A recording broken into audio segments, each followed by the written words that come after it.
Hello everyone.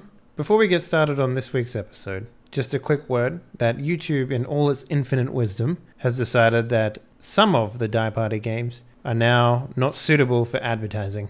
It doesn't mean a whole lot for the content. I'm not going to censor the videos in any way, but if you'd like to lend your support so that Die Party can continue to grow, please check out the Patreon or subscribe on the Twitch channel. Enjoy the episode.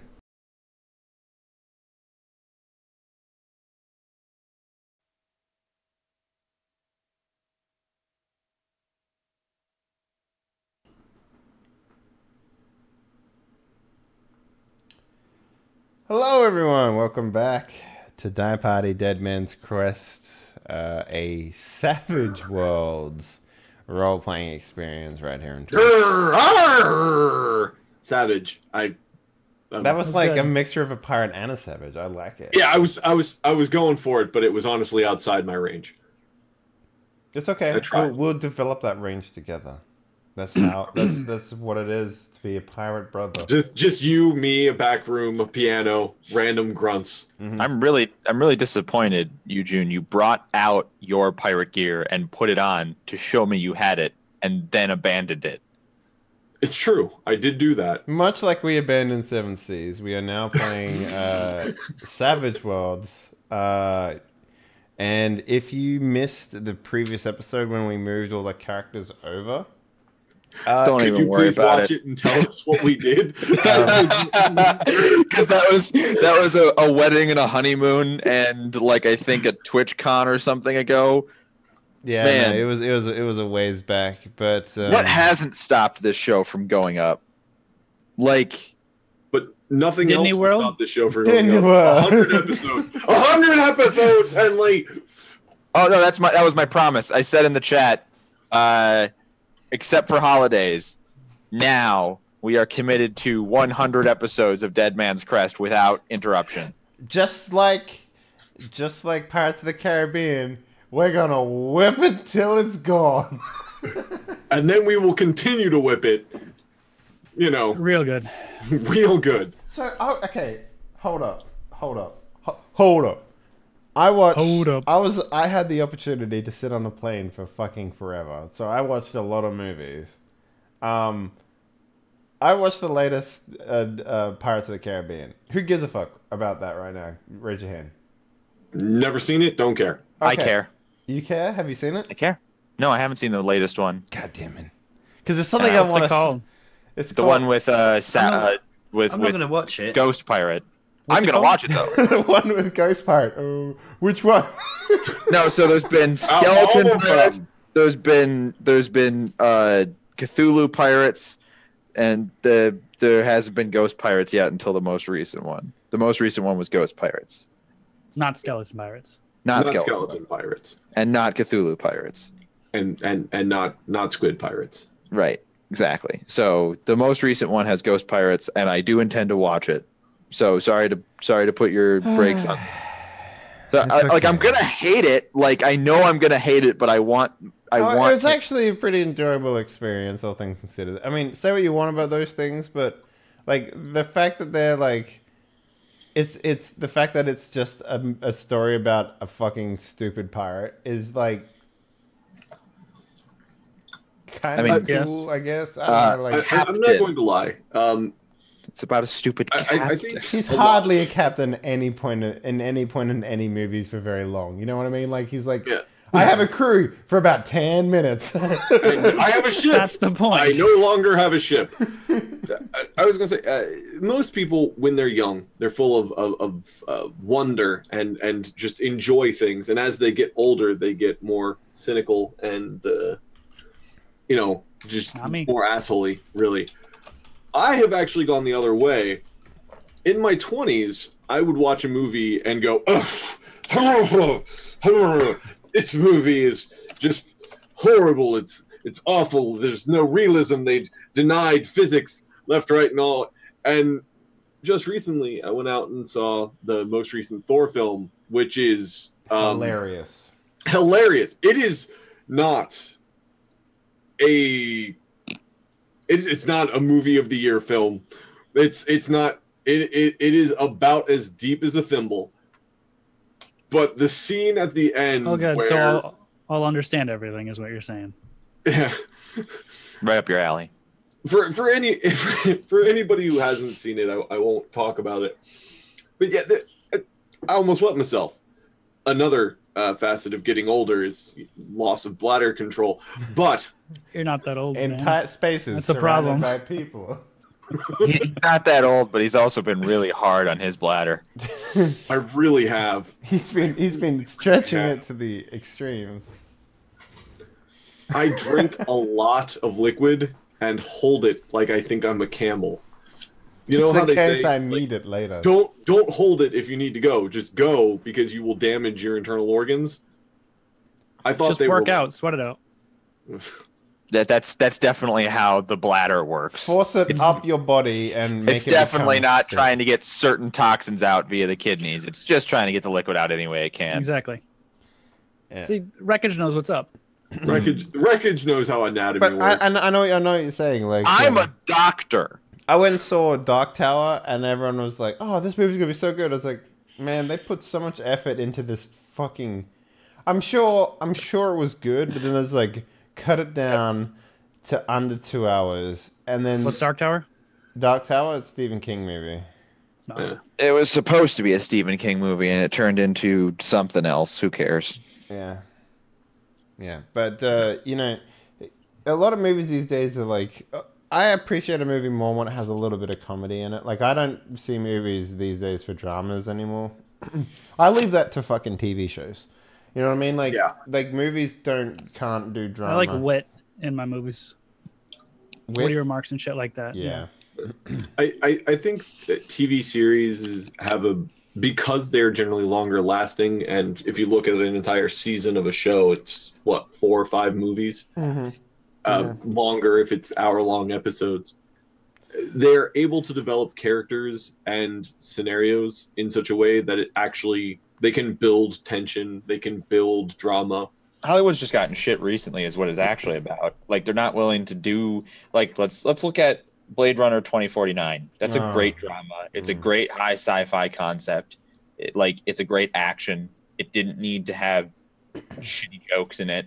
It didn't, like, it had a very... Wait, it had jokes It ended up being... It had one or two, like, because, you know, Harrison Ford shows up, like, okay, that's not even a spoiler alert. Like, he cameos in that movie. It was revealed in the trailers. You know, and it's played for laughs because he's an old man now, so the only thing we can do is make fun of him. But anyway, my point is, like, it had to be a 3-hour runtime, but it does drama very well. It does a high sci-fi concept very well. Every other bad Hollywood drama just isn't good. Not that it doesn't have enough time or whatever.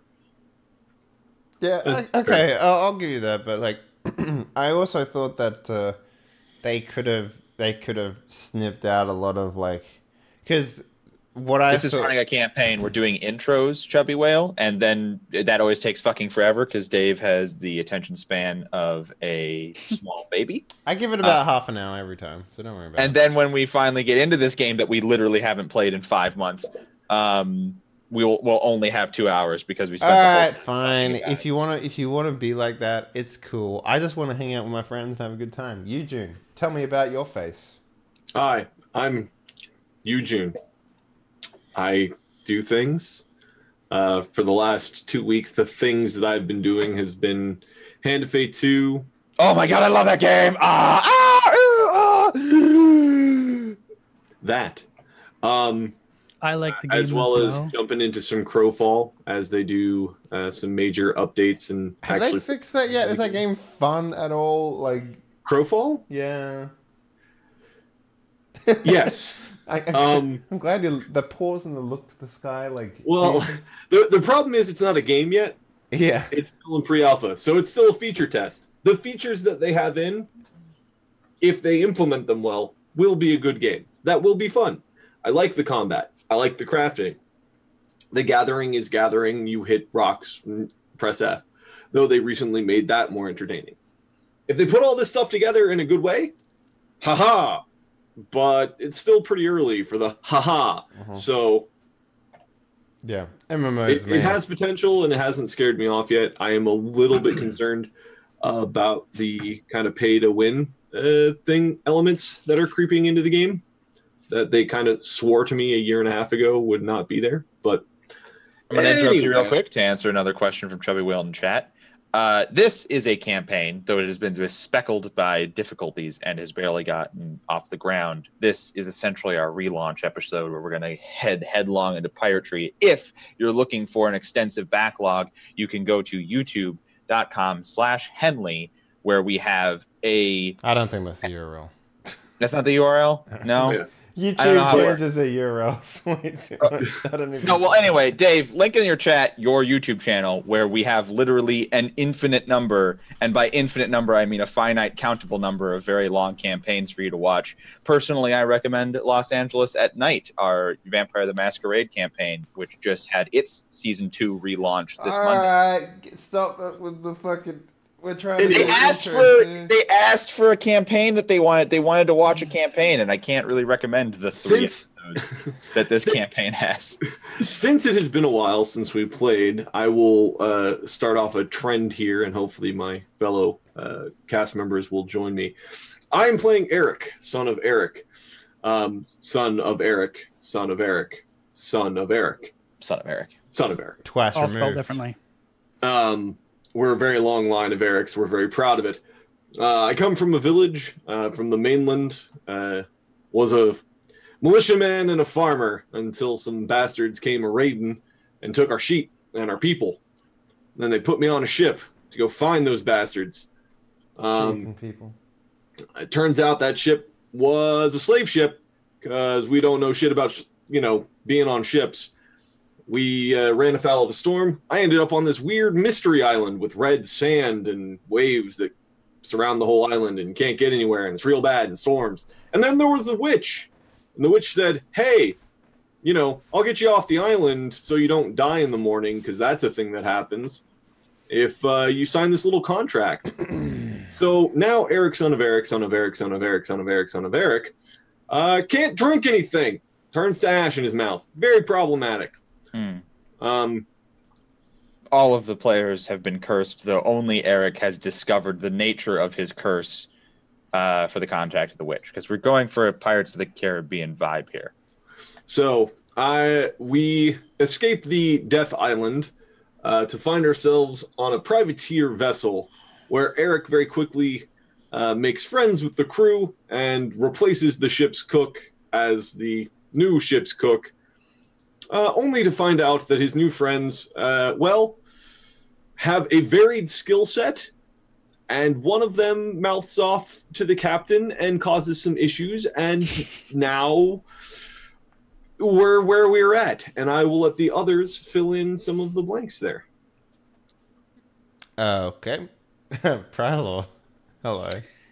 Yo, I'm Prylor. I do things on Twitch. Yeah. And I'm be playing Bjarn.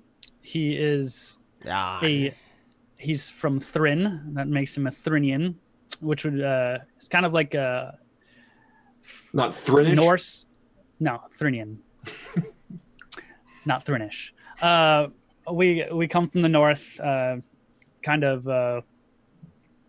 in the mountainous regions, kind of cold environment. We build ships. Yeah, I'm a blacksmith, also a very decent fighter. I'm I don't know. Yeah, I kind of washed up on that island as well, made a deal with a sea witch. Not a good deal. I don't know what my curse does, but I imagine there is a curse. What did you give up? The love of my country. No, you gave up your country. I thought it was the love of country. Mm. Anyways. It was very specific wording. Okay. And yeah, I'm kind of on the boat with these guys. Eugene killed the cook, became the cook. Killed the cook. I didn't kill him. Hey, the cook became the cook. He served. Like, he served the cook as well to the crew. He's a very terrible guy. But thankfully, I warned I warned Ricardo and Stone, made sure they didn't eat the cook. And we were investigating, I think, a murder on the ship as well. Not the cook. Another guy got murdered. Another guy got murdered on the ship last episode. Yep. Also, there was somebody breaking into the stores, and you couldn't figure out how. Yeah. And then I was suspect of Ricardo, and he didn't like that at all. Yeah. Not one bit. And just as a brief clarification, I did not murder the cook. He didn't murder the cook. He didn't actually. James, let's talk about you, my man. Hi, I'm James CUK. Some of you may know me from Ark that I've been playing all week on Dark Side RP with a few people already in chat. Peachy Pixel 8 is also in the Night faction with me as well. I play Lord Albert Arthur Ardington on that Ark server. It's great. I'm really enjoying it. It's really funny, hilarious. I'm pretty good at like keeping a straight face most of the time, but I've broken a few times. But anyway, in this game, in this Savage World Dead Man's Crest game, I play Samuel Stone. I'm a bit of a giant oaf that, you know, is good with his fists, but he's a bit slow. And I'm an orphan, and I come from like an England type place called the Emerald Isles, and and I ended up on the beach with them all, and I got cursed, even though I threatened to throw the witch in the ocean as well, so she'll be in the same boat as us, so she'd have to help us, but the voice of the god didn't allow me to do it because, you know, bastard. But yeah, I don't really know what's going on because I'm a bit slow. Nice. Yeah, was that right? That's good. You also gave up your fear for that contract. Yeah, I gave up my fear. I don't really know what that means, but yeah, I gave up my fear. And before we throw to me, which we usually do, Dave, why don't you reintroduce your character and your shenanigans? Well, hello there. My name is Ricardo Mendez, and I am a master thief. I found myself mixing with these sorts, but simply because it was out of necessity more than anything. I gave up my firstborn. It does not matter. My child, not something that I would ever think that I would ever be possibly attached to, nor do I think I'll ever have the opportunity to raise or rear one. So, as far as I'm concerned, it's a deal that is worth giving.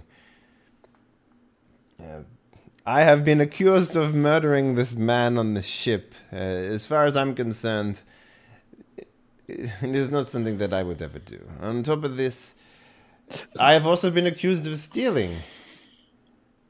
Sure, I am a thief, but it is not one... If I was to steal from you, you would never know about it.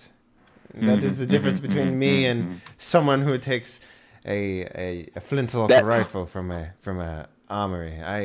I would make sure that no one would ever see or understand that something is missing by the time that I am gone. That's the worst excuse from, like, a thief. Look, if I stole from you, you'd never know about it. Every thief thinks he's that good. Anyway. I mean, I've been stealing from you this entire time, and you have not noticed. Yeah, my time. My precious time. Hi, everybody.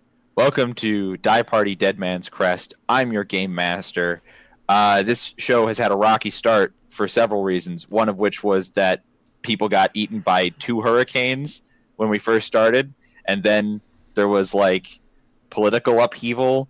And then there was that period of time where we all had to live underground because the moon fell into the earth, and we all became cannibals, but a separate group of people survived on the surface, and then this guy with a machine, and anyway. I missed the cannibalism, to be entirely honest. I don't even get the reference. It's a time machine reference. Okay. The classic time machine book. He goes so far in the future. Right, anyway. They're called, like, No, that's not Mogwais. That's the name for gremlins. That's the name for gremlins. Anyway, so we switched up the system and we converted our characters, and we're not throwing out any of the story that's happened previously, but this is a bit of a fresh start. What's happened previously in the show, as they've explained, is that they were originally shipwrecked on an island. They made an eldritch pact with a witch for esoteric things that they haven't completely comprehended yet, except for Eric, son of Eric, who realizes that he is now no longer able to drink and quench his thirst. The witch, keeping up her end of the bargain, gave them magical beeswax, which if they seal a barrel with them inside of it, with the magical beeswax, they will be teleported randomly to another barrel somewhere in the world. So they used that to get off of the ship, and they found themselves on another ship. Everything was going smoothly here. They were integrating. Someone became chef. Then a ghost ship showed up. The ghost ship was fake on fire. They put out the fake fire. They searched it stem to stern. They didn't find anything. And afterwards, things started going missing from their ship. They tried very hard to capture whoever was responsible, and despite basically making it impossible, they could not capture the culprit. And then one of the watch captains turned up dead, with a very over the top, like very ornate blade, like left in his back. Because that blade happened to be of a make of Ricardo's nation, he got accused. Then he ran his mouth off and didn't help his case at all by accusing the captain of things in public. I remember that. Stone had to take a sword swipe for him.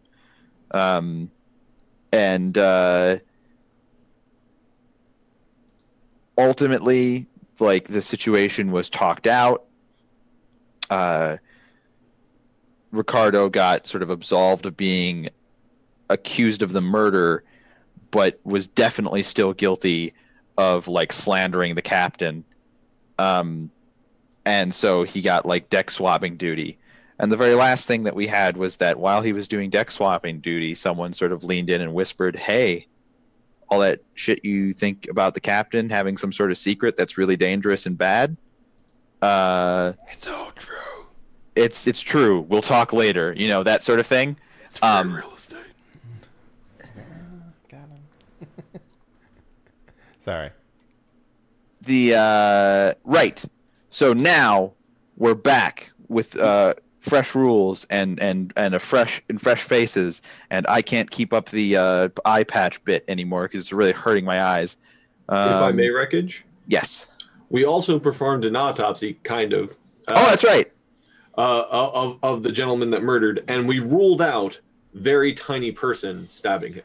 Right, because there was a joke that we thought it was a very tiny person. That was my joke. It was your joke. It was a great joke. That is not an option.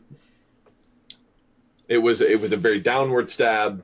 Didn't have weight behind it, so the tiny person couldn't have, like, climbed up and then jumped, stabbed.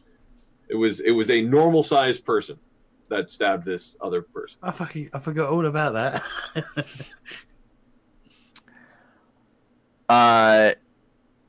So, we're going to start off the new session, the new rules. I would like everybody to make a vigor roll. Vigorious roll. Arr. Har. Just a flat vigor roll? Just a flat vigor roll.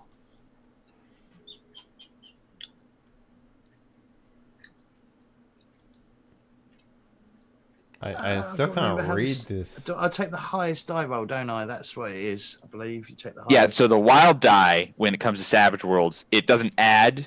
It's just you can substitute it for one of the two dice. What's the vigor roll for? Is it for any temperature differences or anything? Environmental things? This is going. If it is, I do get a +2 to that roll. Just to. This roll, I can now reveal, now that you've made it, is for who regains consciousness first, considering you've all suffered severe head trauma. I guess me then. Bjorn I got rolled a a 9. 9. Oh, you okay? I was looking at the wild die. Yeah. No. Yeah. You actually tie with basically everybody else. So Bjorn is going to wake up first. Bjorn, you wake up, ringing in your ears, vision blurry. You're adjacent to your bunk where you're supposed to be, but you're not in your bunk. At first, you think the ship is filled with smoke, but it's far too white for it to be smoke, and you're breathing just fine. And then you realize that it's very damp, and it's actually like the ship is filled with mist or fog of some kind. You reach up, and there's a damp spot on your head, and you pull it back, and it's blood. You stagger to your feet, and at first you think, oh, my head trauma has caused me to be wobbly. But your head trauma is not that bad. I'm not damaging any of you, just to put that in perspective. What's actually set you off balance is that you had your sea legs all locked in, and there is no swaying of the ocean beneath your feet right now. Your compatriots. Hang on, wait. Can you remind me why we have headwinds? Sorry, I have not told you yet. Okay, so that it's something we don't know, right? Okay. Yeah, Thank you. We were going about our business looking for this murderer. Yeah, because I was sitting here just being like, wait, how did we get headwinds again? Yep. Okay, thank you. All the rest of the three of you can slowly regain consciousness and go through those steps in any order that you want. You are all also adjacent to where you're supposed to be, but definitely not where you're supposed to be. What you mean, like what time of day is this? You can't tell the time of day, but the ship is filled with this white mist or fog. Oh, okay. So we're still on the ship, right? Okay, yeah. This is where I missed the old character, because my old character had the ability to always know what time it was. This is just a random weird power. Yeah. How did that old power work? Literally, it was just you always know what time it is. Just like it's supposed to be an innate sense. Yes, you just have an innate sense of time. Sure. In which case, I'm more than willing to carry that over from the previous character, because innate sense of time is not a meaningful power. It's never going to be broken. You just like suffered head trauma, but whatever it is, barometric pressure, your farmer bones, like whatever. Farmer bones, feeling my trick knee. I think it's around 3 a.m. Yeah, no, whatever wackadoo explanation there is for why you always know what time it is. It's like 11 a.m. What was it from? Maybe noon. What was it from Mean Girls? My nipples are wet from rain, therefore it's raining. Like. All right, so I most likely wake up in the kitchen. Well, no, you're waking up in your bed or adjacent to your bed. We all are adjacent to our bed. Yeah, you're all adjacent to your beds. But it's noon? Yeah. You had head trauma. Okay. It is noon. You've been out past when you're supposed to have woken up is the point that you've learned here. Oh, okay, right. So I'll go. Got it. I'll say something like, you got red on you."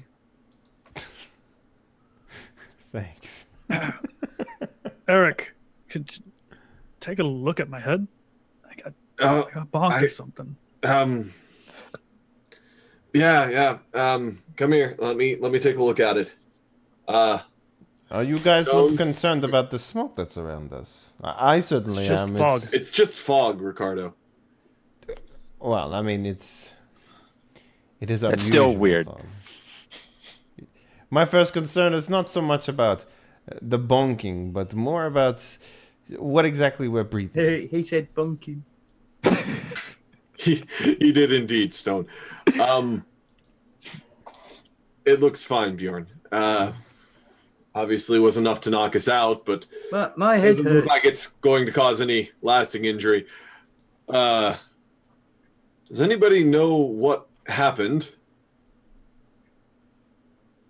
I will give an extra Benny to anybody who, the first person who can remember the name of your co-cursed shipwrecky. He never gave us his name. One-legged Willie. Pete. He never gave us a name, Wreckage. He's like, it's not important. Nah. No, he did. He did? I'm pretty sure he did. It was either Pete or something like that then. It was something Jeff. mundane. I remember One-Eyed. I will also accept his nickname, which you'll recall. He said, "Oh, you just sort of get the first one that you get." Oh fuck! I know. It was really crap. It was a really crap nickname, and that's why we were mocking him. Tiny Pete, no. It was Bubbles. Oh, that was I was it. thinking Bubblegum. I knew that wasn't right, but Right. So Bubbles is also there with you. also with a head wound. I mean, the point is you've all been knocked unconscious. You all aren't necessarily bleeding from the skull. You know what is actually the strangest thing about what's happening right now? The fact that Bubbles is with us right now, and he has made it completely obvious that he does not wish to associate with us. So It could just be that he doesn't like Stone's smell. I got. Or You'll mine, for recall- that matter. He got. You will recall. No, you won't, because it's been so long. no, he was on a different shift. Yeah, I know. He was on a different shift. But which was really I just to give you some breathing room while you guys did ship stuff. I attempted to bring him into conversations, and he was like, nah. So, Yeah, he did kind of ignore you. Yeah. I mean, Paul. I mean, in fairness, you were doing Ricardo things.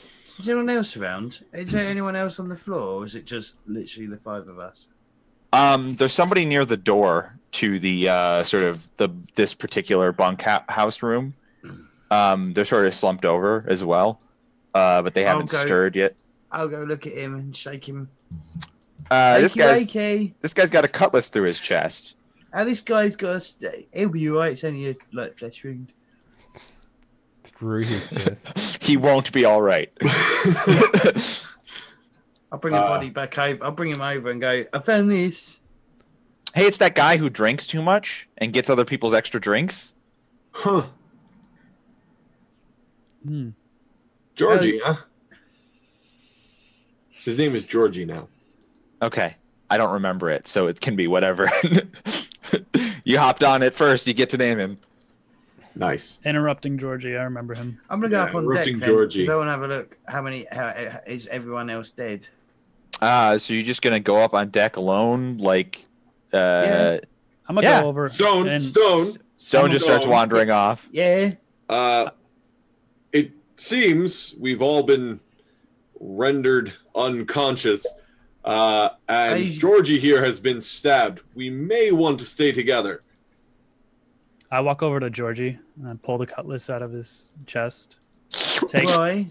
You Take have a his- cutlass. Take his I his just wanna shirt go or up whatever, and and then clean off his own blood on it. I just want to go up and have a look. Wow. I'll be straight back. I'll be back Well, straight down. go with Bjorn at least. Come on, Bjorn. Let's go have a look at what's going on top deck. I'm right behind you. I turn. Is By the anybody way, not it's going? mid-morning. If you see the watch captains, hide.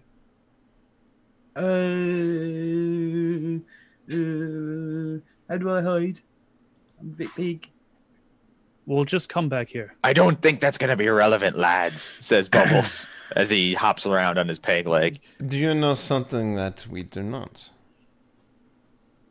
You're not gonna get in trouble for being late for your watch when we're all, well, whatever this is, men killed, slaughtered, ship run aground. Run aground. Don't Oh, you no, notice, lad? No waves beneath our feet. Rocks or shoals or something's keeping the ship from rocking about. Is there any Well, I'll be other? damned. Is there any other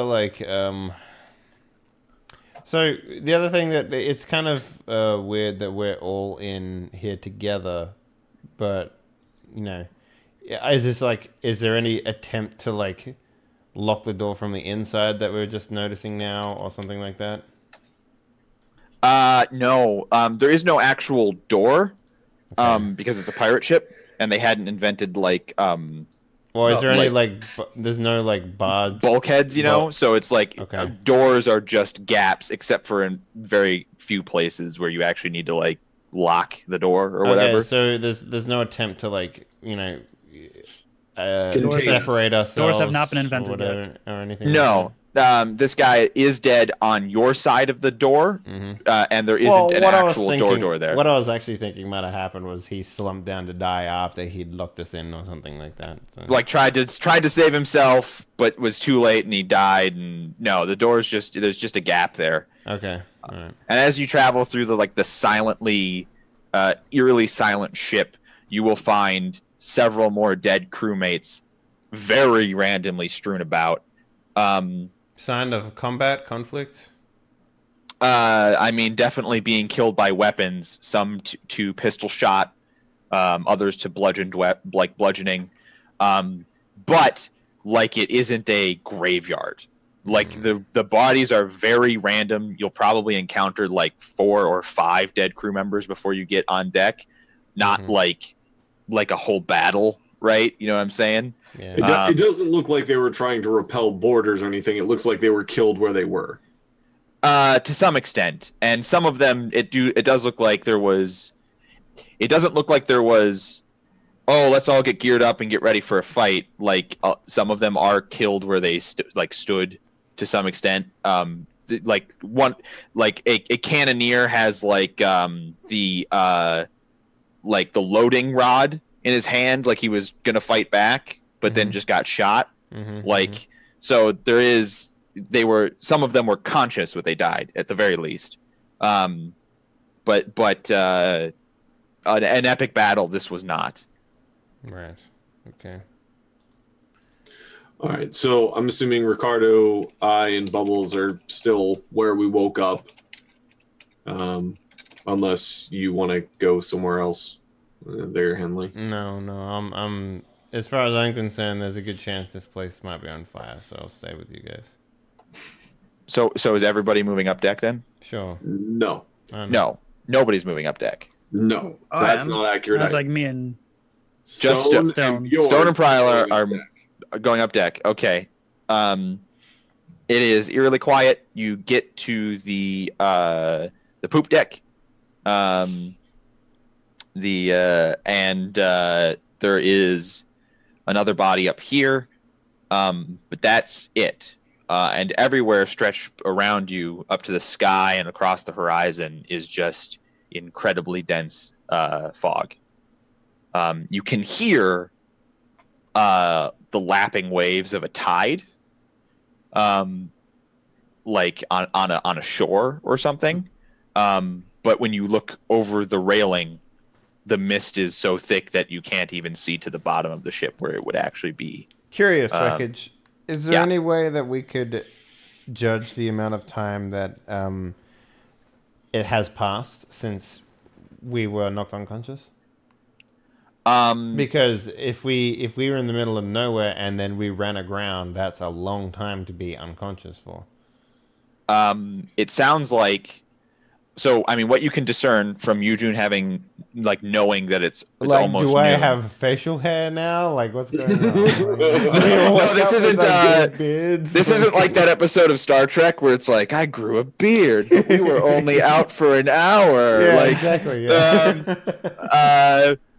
But By the way, no. I am horrified of that happening in real life. Can I say?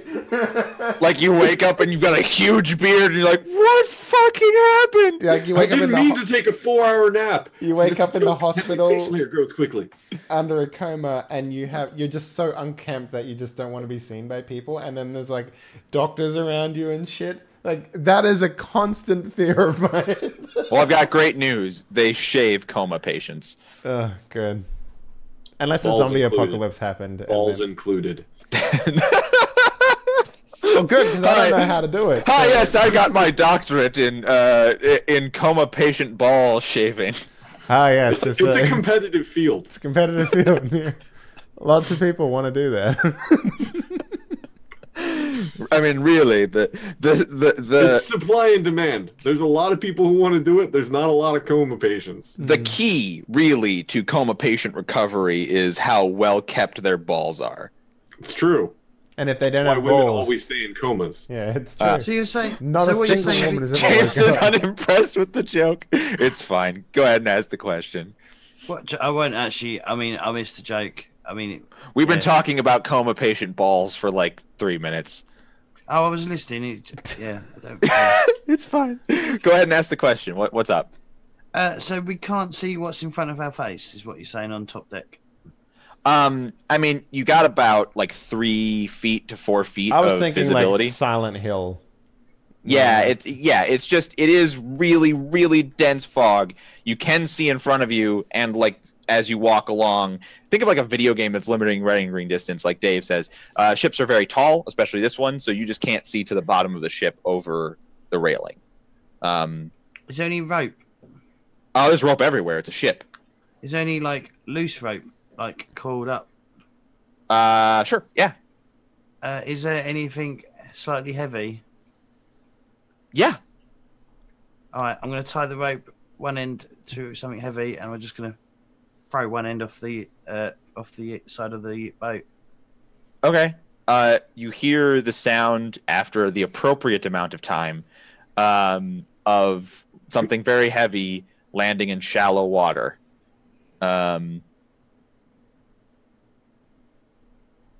I'll pull it back up. It's wet and covered in sand. And it's there. Oh no, Prylor. Not Prylor. Bjorn. Yeah, Bjorn. I like how Why do people Pylo's- keep on calling me that? Bjorn. The ship's gone overboard. Yes, we've run aground. No, I mean the whole ship is back on that bloody island again. What bloody island? With It's the not red Cagliode- sand. The Cagliode sea. I don't know that. Cagliode sea witch. I don't think we're there. That's I all think that we could just, have happened. No, I just think we ran aground. It's got to be that. It's got to be the. No, we got to do with that bloody witch again. Welcome back. Maybe, Got anything maybe else this time you we can wanna throw her in the ocean. I've got an idea. I supported that idea. I've got an idea. What's up? I'm going to go back downstairs. Okay. As this Okay, happens, it's- I walk over to the other dead body. That's all, and I'm guessing his face first on the ground, and I kind of grab its shoulder to twist it over to see how it died. Wait. Okay. So first of all, let's take this in turns. Stone? What are you going to go do? I'm going to go get something out of my gear. Okay. Then we can wait on that. Pryler, what are you doing? Going to that dead body that's on deck. On deck. Got it. The dead body on deck. He is missing an arm. He was missing an arm and getting along just fine. But he's clearly died from the loss of an arm. The sudden and recognizable? unexpected and unwanted loss of an arm. Yeah, he happens to be the guy who, when you first teleported onto the ship, was manning the rudder. Oh, he's a steerer then. So was that One Eye? Yeah, I think that was the guy who was called One Eye and We were still supposed had to both figure out eyes. why, Right, but we never did. right. Yeah. Does he have any gear on him, like a pistol or anything useful, like a weapon? Maybe. Yes, he has a pistol with a single shot loaded in. I grab it and stick it in my belt buckle. Excellent. You have a cutlass and a pistol with a single shot. You're well on your way. And then I guess I kind of walk around the whole deck. Okay. Yeah. I mean, you can't see really anything else. There's sign of disarray.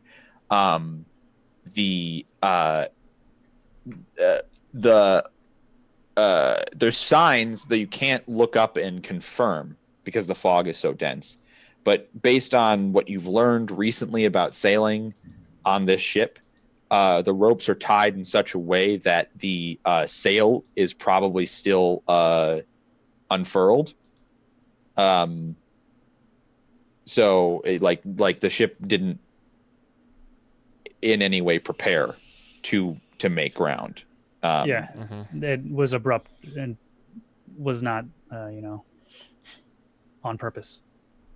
So I'm also going to climb to the crow's nest to see if I can get above the fog as well.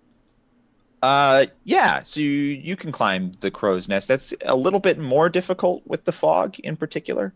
But one step at a time. It's going to take you a little while. Why don't we go back to Stone and see what he's doing with his gear? Okay, I'm going to pull out a container. I'm going to turn to the other guys that are still down here, and I'm going to go, I think we're back on that island from the start. Do you remember the island? The one, I think the whole ship's gone shipwrecked.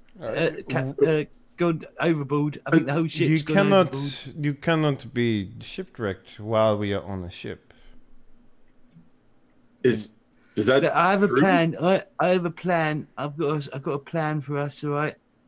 We should go. We should probably have a look round, see if there's any crates left.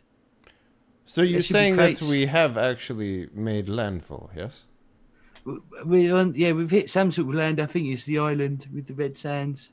Now, So you only go to the island of False Hope if you're overboard as an individual. I think the whole ship's gone overboard. Like the whole ship.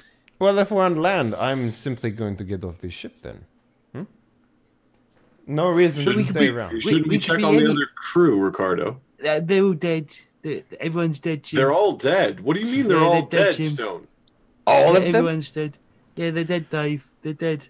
Did you They're check dead, the Dave. whole ship? They're all dead, Dave. They're all dead. They're Who's dead, Dave. Dave? They're all dead.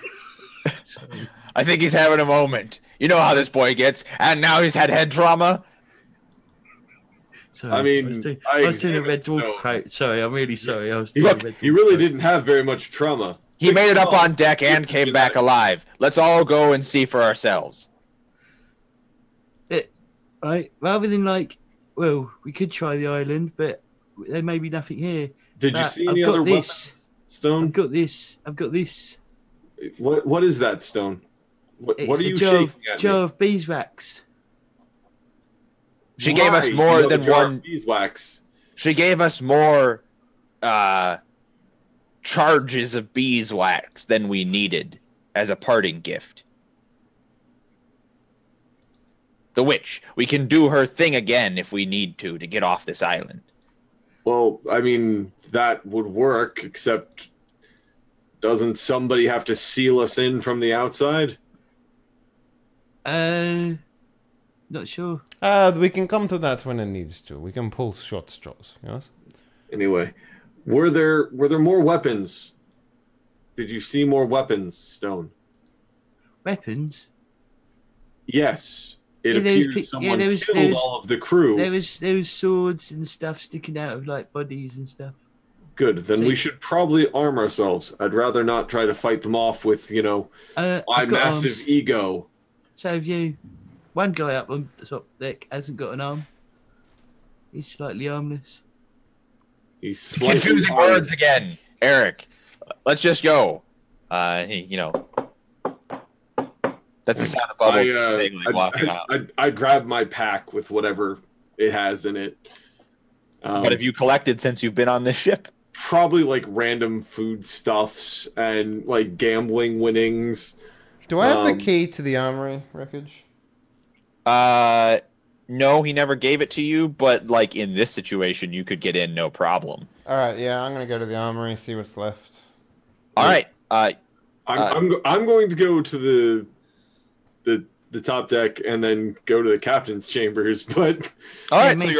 you're all fanning out. No, I'm going to the captain's. Ricardo will get to the armory first. The armory is empty. It's been cleaned out. There's some leavings because it was done clearly in a hurry, but they aren't the meaningful leavings. They're the rusty swords or pistols with no shot and no powder. You can even see, as a matter of fact, in the dust and cobwebs, the sort of the signs of somebody just throwing down a big tarp and scooping weapons in and like, you know, doing it up like a hobo sack. You know what I'm saying? And there's signs of that happening like several times. A bindle. He made a bindle. Yeah. Freaking hobos. Okay. Freaking sea hobos. Sea hobos. Have I ever told you the tale of the sea hobos? What about the logbook that the guy was filling out? Is that still here? Which one? The one that he kept inventory of and all that The stuff. inventory. Yeah, the quartermaster's inventory. Oh. Mm-hmm. Yeah. That is still there. Yes. All right, I'll take that. Okay, you have the quartermaster's inventory. Because Krylor. he wouldn't let me access that. Bjorn, you've made it to the crow's nest. There is nothing here, and you can't see beyond the fog. This high up, you can see, like, if you look straight up, you can see the sun in the sky. Through clouds. What time is it? It's noon, just like Eugene's magic power lets him know. my body is I climb back relative. down. You My climb back left ball aches. It's very clearly noon. as you climb back down, you make a realization. You take a certain path down, and as you're like sort of halfway, you look up at the crow's nest. You look down at One-Eyed being dead down there. One-Eyed didn't get his arm cut off. It looks like he was thrown from the crow's nest, and the roping on the way down took his arm. So there's like a hanging arm somewhere. There's like the tattered cloth and blood all over the rope, and there's an arm somewhere. But luckily, he wrote a goodbye message and what actually happened on his arm that's severed, so we can read what happened. Right. He very hastily on his right arm wrote, "This is the exact series of events that occurred," and then his arm was. Then of course you like, and we're gonna do a Monkey Island thing here, where you're gonna need to find the quartermaster's underwear to unlock a thing to get his arm. Oh yeah, yeah, and you don't want the quartermaster's underwear. He was a big boy, so. All right. Well, I would, go. So to the top to Stone join. and Eric are making for the captain's quarters. And I grab if I find a decent weapon, I grab it. So you'll pass some passable weapons, like for example that cannon loader, as a bludgeoning sort of thing, and things like that, like boarding hooks and stuff, like not weapons, but plenty of things that would make do in the absence of a real one. Okay, yeah. I grab something that would be a passable weapon. Any particular preference about it when it comes to the leavings that you might find on a ship? Well, assuming I'm not cool enough to find another cutlass like Prylor did, I'll go with a boarding hook. I think a boarding hook would work. Okay. Stone, are you going to arm yourself? I'll put my brass knuckles on then. Yeah, I mean, there's no reason you would be parted from that. So you and Eric and Stone make it to the captain's quarters. The door is wide open. When you get in, a lot of the finery here has been hastily plundered. A lot of it has been left. And the captain's quarters are at the back of the ship. And it's back there that you have, that very stereotypical like galley like window, right? The sort of that the long window at the back. The giant structural weakness on every ship. Yeah, which they put into all of those ships. I call it the thieves' hole. Anyway, the back of that is smashed open, and there's some rigging and some boards hanging out of it. Oh, someone's done a smash and grab. Looks like they Looks like they climbed down here. Well, Let's have a look. Let's search around. Let's see what we can find. yeah, I agree. It doesn't look like the captain's in here. Are there any bodies in here? No. Any blood, sign of fight other than thievery and window smashy? Maybe not a fight because there's no blood, but like the chairs that were in here, several of them have been smashed in like not even a way that would suggest like I need to smash this chair to get this chair leg or whatever. Like they've just been Smashed to be Right. smashed. right. Okay. Yeah, I mean, I go through, kind of try to round up anything that might be worth anything, and look for any writing. All right, you're going to get some half decent plunder. There is no writing left over. There are no logbooks from the captain or planning or maps or any of that left. But you can get some like silver chalices that were like discarded, and there's room in your sack. So consider yourself to have looted one smallest unit of treasure. Can I find a nice pair of boots?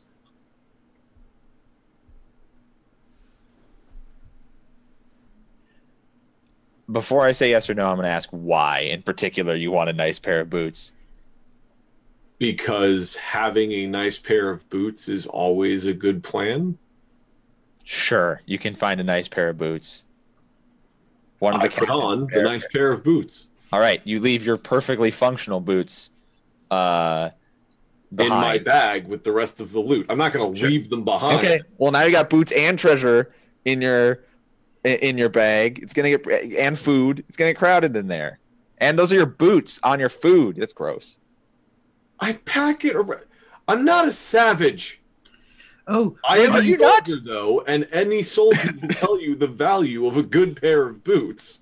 maybe, Eric, maybe you could cook us a meal because, you know, You hungry, big boy? we're going to get hungry. It's I midday. pat him on the. I pat him on the back. Of course you are. I'll go see if there's anything left in the larder. Yeah, just watch out for the small person. All right, you There's will, not a small person. you will pass Bjorn on your way to the larder. Where'd Ricardo go? Ricardo's at the He's armory. in the storeroom. Oh, Okay. where's that sick man? Where was he? Bubbles? Oh. No. the The bloke This- who was sick from when they Right. left Port. Do you remember? The yeah, sick accountant. yeah. He had a room. Because they might not look there because, you know, they might not be looking there because, you know, he's sick. Yeah, I mean, that's... If the inventory would have been full, empty, that's the next place I would have gone to find. Because all I want to do... I'm not so interested in, like, the guns and stuff. I'm more interested in, like, the mysteries that I couldn't solve before. So I would Sure. have headed there if that's all right with you. Yeah, no, you can head to that room. It's open, and the sick man is gone, and so are his things, and so are the doctor's supplies. Mm-hmm. Okay. And there's no... Like, if I turn the room over, there's nothing left there hidden or whatever? No. Okay. You can look around, but it didn't even look like there was something hidden to be found. All right. No left logbooks, nothing? Nope. Cool. Done. It's all gone. Easy. So now Eric, son of Eric, will pass Ricardo on your way to the larder. Yep. Ricardo. Eddie. Wonderful. I found these things. And I go ahead and I take the loot that I found in the captain's chamber. Is it worth anything to me, wreckage? I mean, they're valuables. Like They're silver goblets and and some gold coins and a jewel or two. Like, it's not a if you had robbed this from someone, you would have considered it a good night. Like, Okay. it's a decent unit of plunder. That one unit of plunder. He has one plunder. And how much? One How heavy? metric plunder. How heavy is it in total to carry all this stuff? It's adding like 30 to 40 pounds to whatever you guys are, going to be ultimately carrying. Should that be relevant? Okay. It's like, oh, you actually found something in this place. Everything seems to be cleaned out down here. It doesn't look like they spent that. Well, they did go through the captain's chambers. Literally, there's a hole in the back of the ship. Oh, with some good. rigging going down. Well, So, great. That means that we can leave without any problem. I intend to go up there and leave. What are you doing down here? Stone asked for some food. I figured it was a good idea to check for food and maybe make lunch. I'm kind of hungry. Okay. Well, I will meet you at the top then. Um, Don't take too long is because any of this? I do not wish to stay Is on this ship. worth anything? I mean, it's like, well, of course, every gold has a price. Anyone will take it, even people who do not understand what gold is. Wonderful. I'm going to give this to you while I go look for food. Can you divide it amongst the four of us? I mean, there is no point to divide the loot until after we sell it, right? But it is kind of heavy. I figured everyone would want their own share. That's what we signed. Each equal share. Look. We'll figure out who's carrying what when we actually figure out where we're going and what we're doing and when and why and where and how. And, Why don't we just give it to Stone? Looks like he could carry a shit right ton. right now, it is important that we see what our food situation is, not just your little hidden snacks, chef, but whether or not the larder has anything to support us. For all we know, we're on a desert island with no water. It's a great idea. I could use a drink right now. Me too. Yes. We all could use a drink right now. Sorry, I didn't mean by that. Your face. I walk off into the larder. As he The walks larder off, too. single tear. The larder too is the same situation as the storeroom, in that it has been hastily cleaned out, and there are stray veggies and stale bits of bread. The barrels and crates that filled this place are like smashed, which is how quick they were going through the place. Like they didn't even have time to like uncork them and tip them over and like. I mean, in fairness, we sealed all of them pretty. Right, that's true because of the thefts. And also because of the thefts, there's this fine white powder over everything that has been like it's just. It's flour, so it's handprints super damp now. Oh yeah, it's gross. But there's also all of these markings, handprints, and etc. Like it shows a whole bunch of bustling activity through here. And in fact, even as you approach the larder, there's all these white footprints coming out at more than one set, multiple directions. That whole thing. Well, I mean, is there anything to gather like at all? Salvageable. You can salvage some, but the gist of it is that you would be able to make for 5 people, you would be able to make 2 or 3 meals tops. Okay, well, I scavenge what I can. Okay.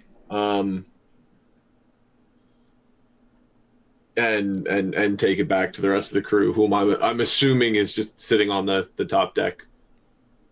Yeah, I'm impatiently waiting to get off the ship.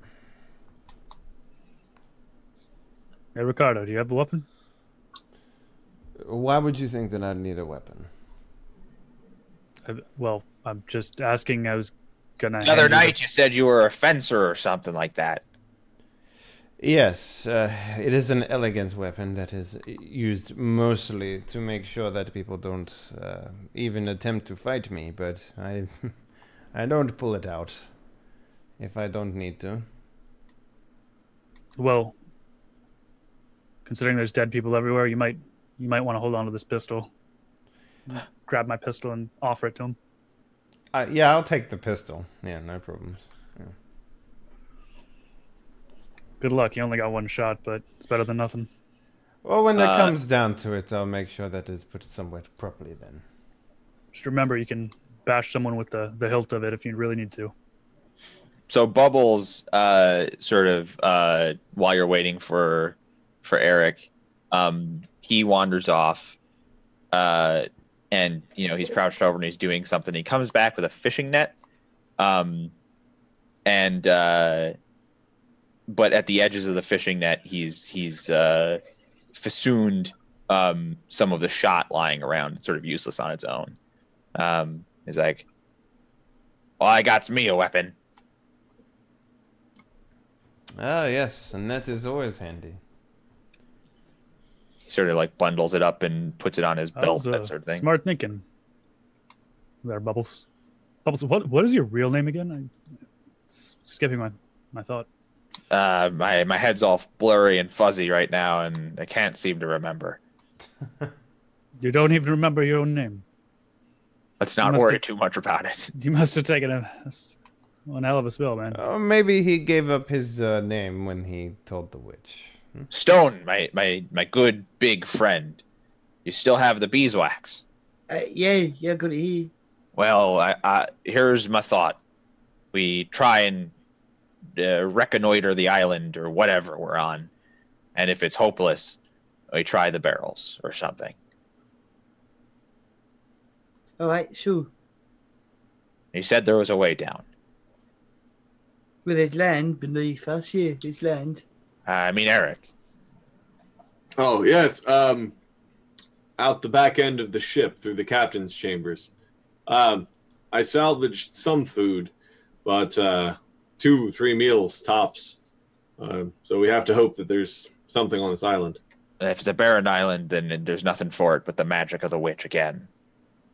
They also smashed all of the barrels and crates. Why do you figure? I mean, in the larder, they smashed all the barrels and the crates. Oh, well, hopefully there's some other barrels and crates lying around, or we're in a lot of trouble. Oh, I'll go check the storeroom. I was already there. Like, there's nothing. So, okay, so there's a larder and an armory. And the armory doesn't have barrels in it or crates. And in the larder, they've all been smashed. There are some. If the goal is to search the ship for barrels, then there are a couple that like water holding barrels on deck to catch rain. Hang on, how did we get here then? Because we arrived in crates and barrels. Right. Of equivalent sizes of what we came. Well, a lot of them have been destroyed in the storeroom. Is the point? Okay. So you will be able to find a sufficient number of barrels and/or crates if you search the ship. They just aren't all in one place. All right, lads. Well, I've had quite enough of ships, ready to get some land under my feet. Are we ready to go? I am so ready to leave this ship behind. I have one more thing to do. Stone, let's help me throw the anchor and make sure this tide doesn't come in and take the ship away. Okay. If the anchor isn't thrown already. The anchor is not thrown. And it's still intact. And if you throw it, it will prevent the ship from being taken away by a high tide, perhaps. All right, so that's what we do.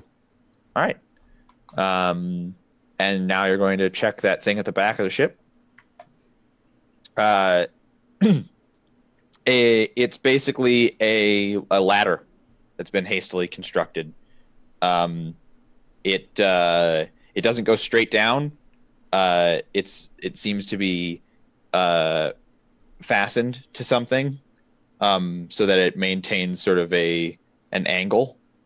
And it's rigid enough and strong enough that it could probably even support the weight of, say, big, heavy bags of supplies being taken down it. So like a cargo net? Yeah.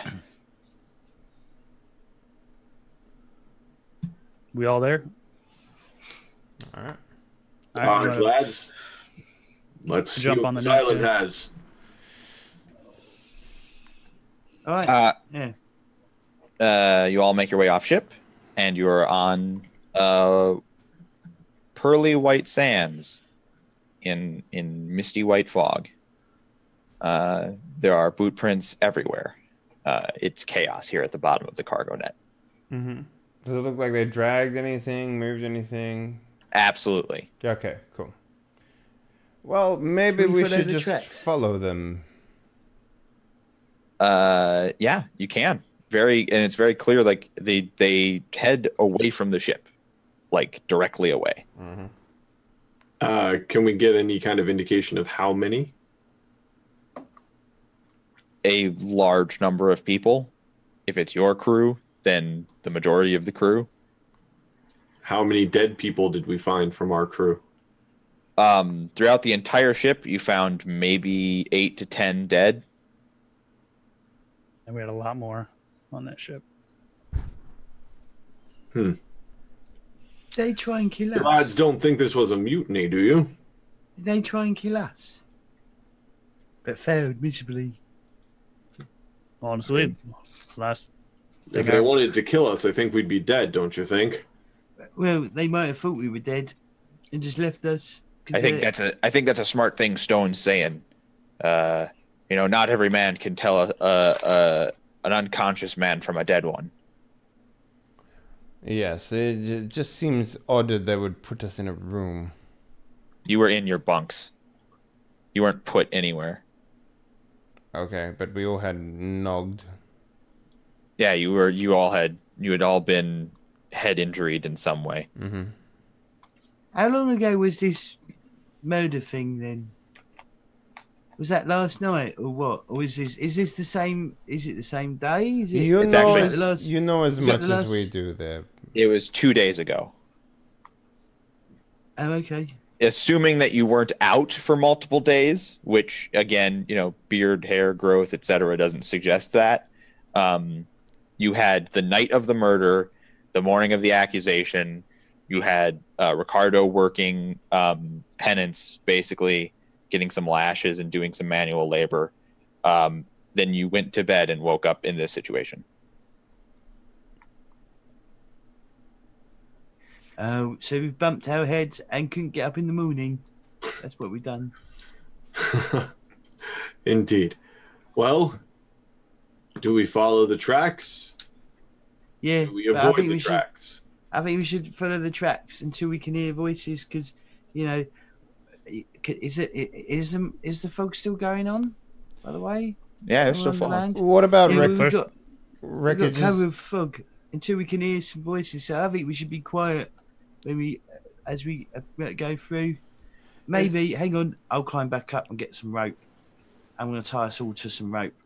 Before that, Chain any of gang. that shenanigans happens, Wreckage, does this beach look like it hosts boats regularly? What's the chance of is there a way that I can just surmise whether or not this island would have a city on it by how populated or what's on the shore or anything like that?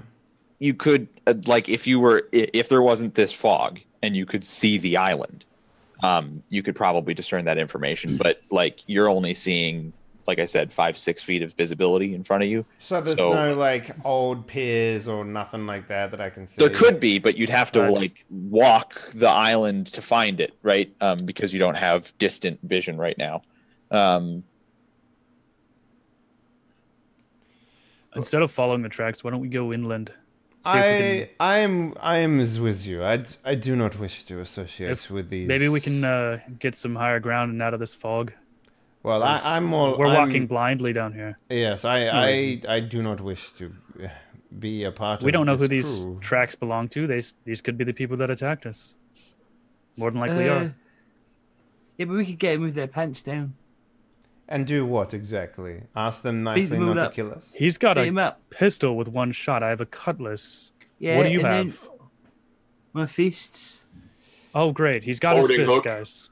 Look, I'm not looking to have a conflict with whatever. I suspect that we have our lives. Let us continue to make a life of what we have. We might not have our lives for very long. Stop trying to tie that rope around me, goddammit.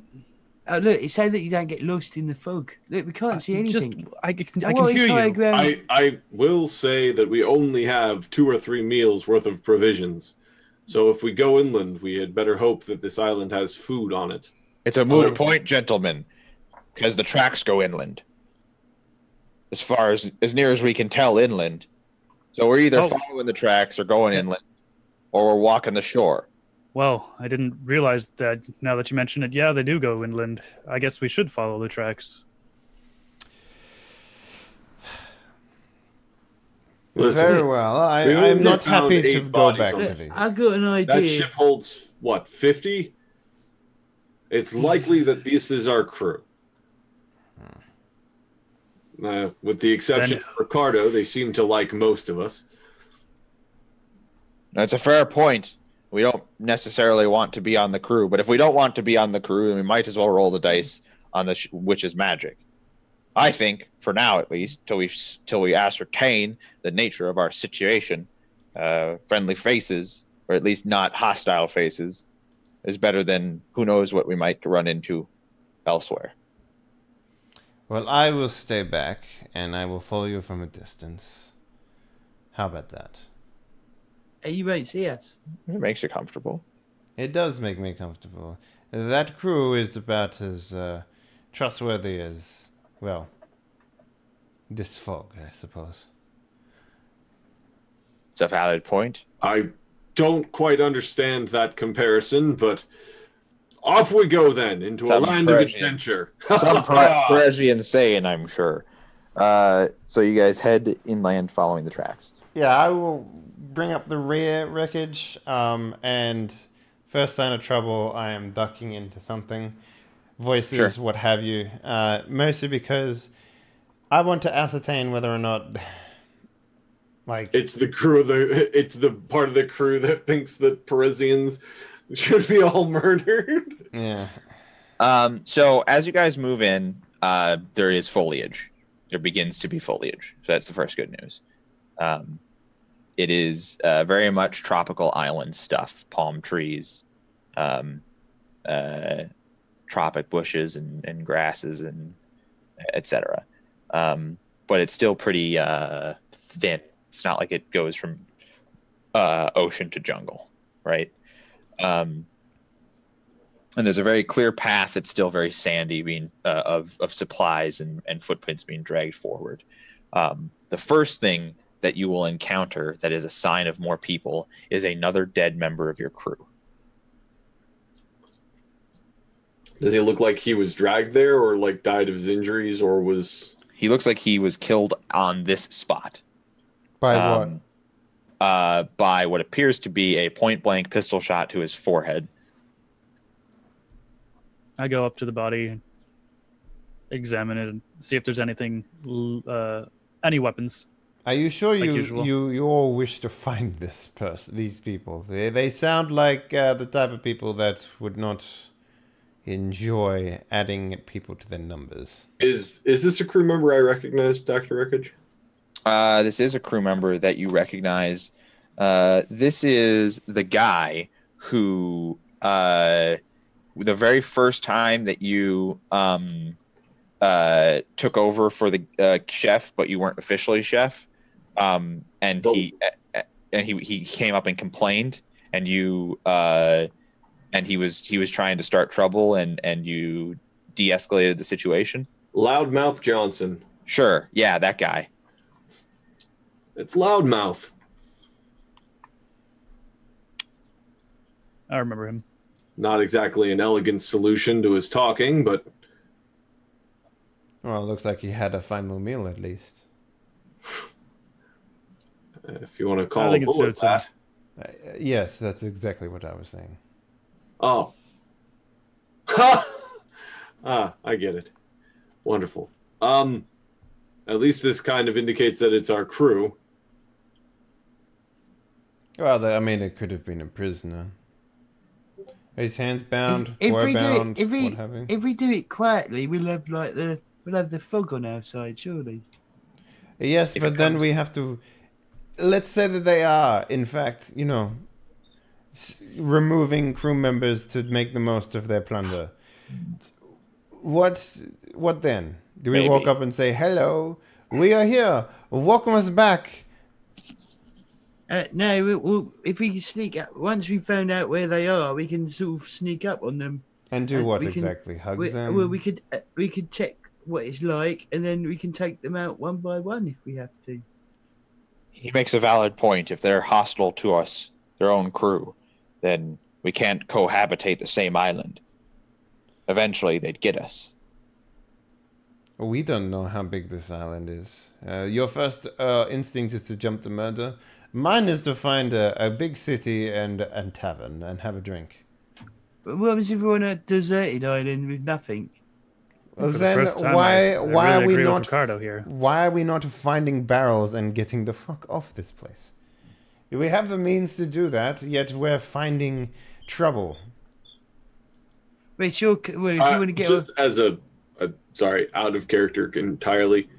Do we actually know how that beeswax works? As long if you're sealed into the barrels with the beeswax, that is what triggers it. Out of character, I mean, there's not going to be any roll. You're not going to have. I mean, it's just like we saw the witch do that, but She I would explained it assume too while she did it. That was witch magic. She explained that she was giving you some so that you could have the capacity to do it in the future. Okay, all right. Out of character, I didn't remember. But I have a question. Where does it put us?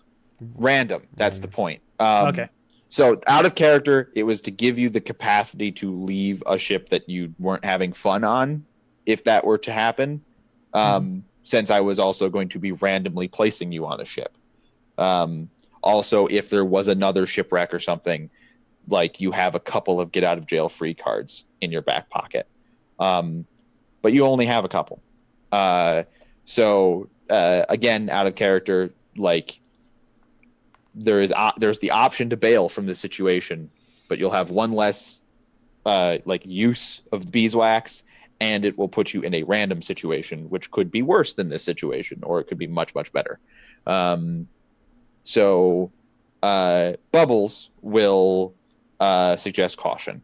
Why don't we still just be stealthy like Stone's saying and see what we can learn before we make any hasty decisions? We're just finding...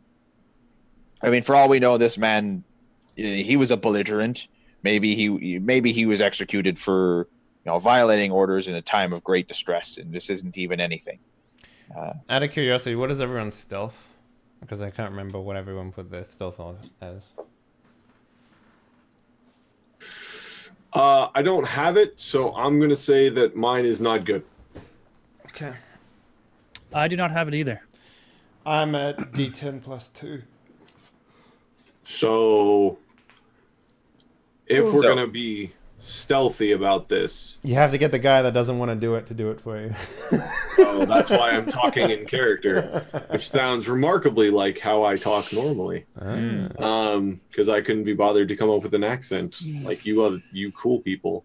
Anyway, so Ricardo. if we're going to go along with Stone and Bubbles' suggestion of being quiet and learning what we can before The inevitable. barging in on them, perhaps our friend the master thief, as I look back like 20 yards where Ricardo's just like, No, I mean, we're having a conversation, so I'd be there. He caught back up to you with the body and everything, right? Because he's following a certain number of paces behind you. perhaps our friend the master thief could employ his skills to get us the information we require. If it's information you need, then yes, of course. But do not expect me to take another man's life. Well, I think we can do this. He can either lead because he's the stealthiest, or he can trail behind. And should we get ourselves into a situation we don't want to be in, he would definitely not be a part of the equation and could come in at the last heroic second. Heroism is not really something that I'm known for. Well, then he No, could... the front it is. I got grab him by the shoulders, bring him up towards me. All right. Well, the rest of us aren't so stealthy. So are we following 20 paces behind? I mean, what is the... What's the protocol, Ricardo? Here's the problem with this idea. If you want me to be stealthy, you won't see me. Well, we're all following the tracks. So you're not going anywhere that we don't know. The real question's just, how far back do we have to be to not fuck things up for you? Oh, don't worry, you couldn't fuck things up for me even if you were right next to me. I don't believe that. I've got an idea. I'm going to tie a loop around a bit of rope. You could put that over you, and then you could go ahead 20 feet or whatever. I take the rope and then I just drop it on the ground. I was like, no, stone, no. Okay, how about this? I will follow behind. It is fine. I will make... If you get captured, I might rescue you. Maybe.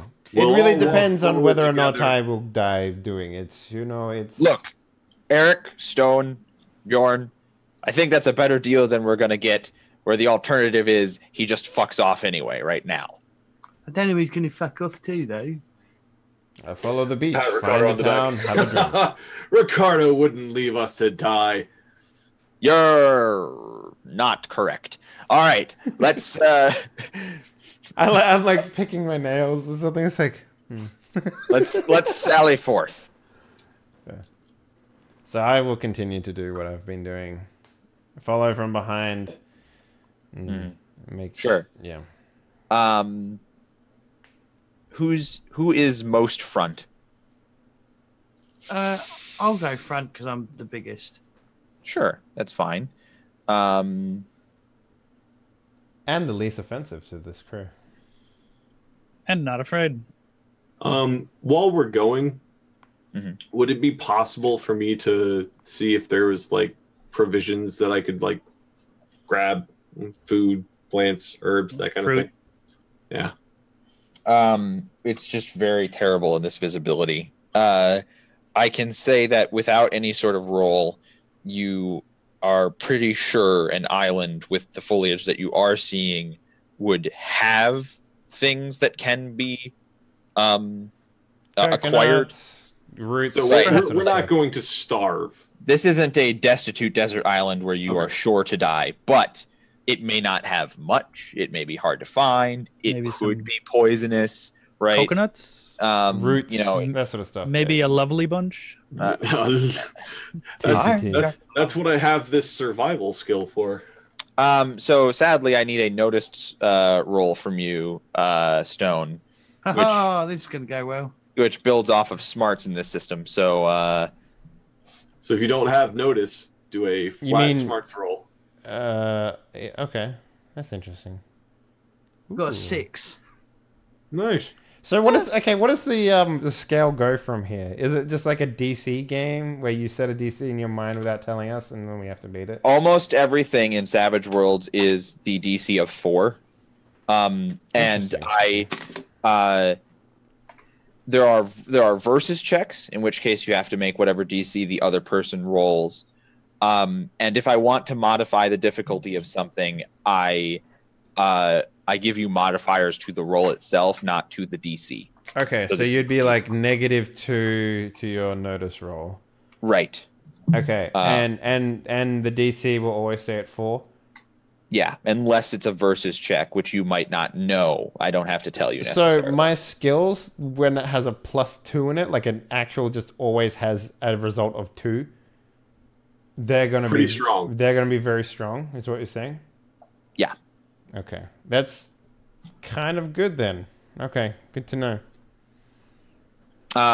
But you shouldn't have gotten anything that just modifies your dice by 2 yet. No, I have.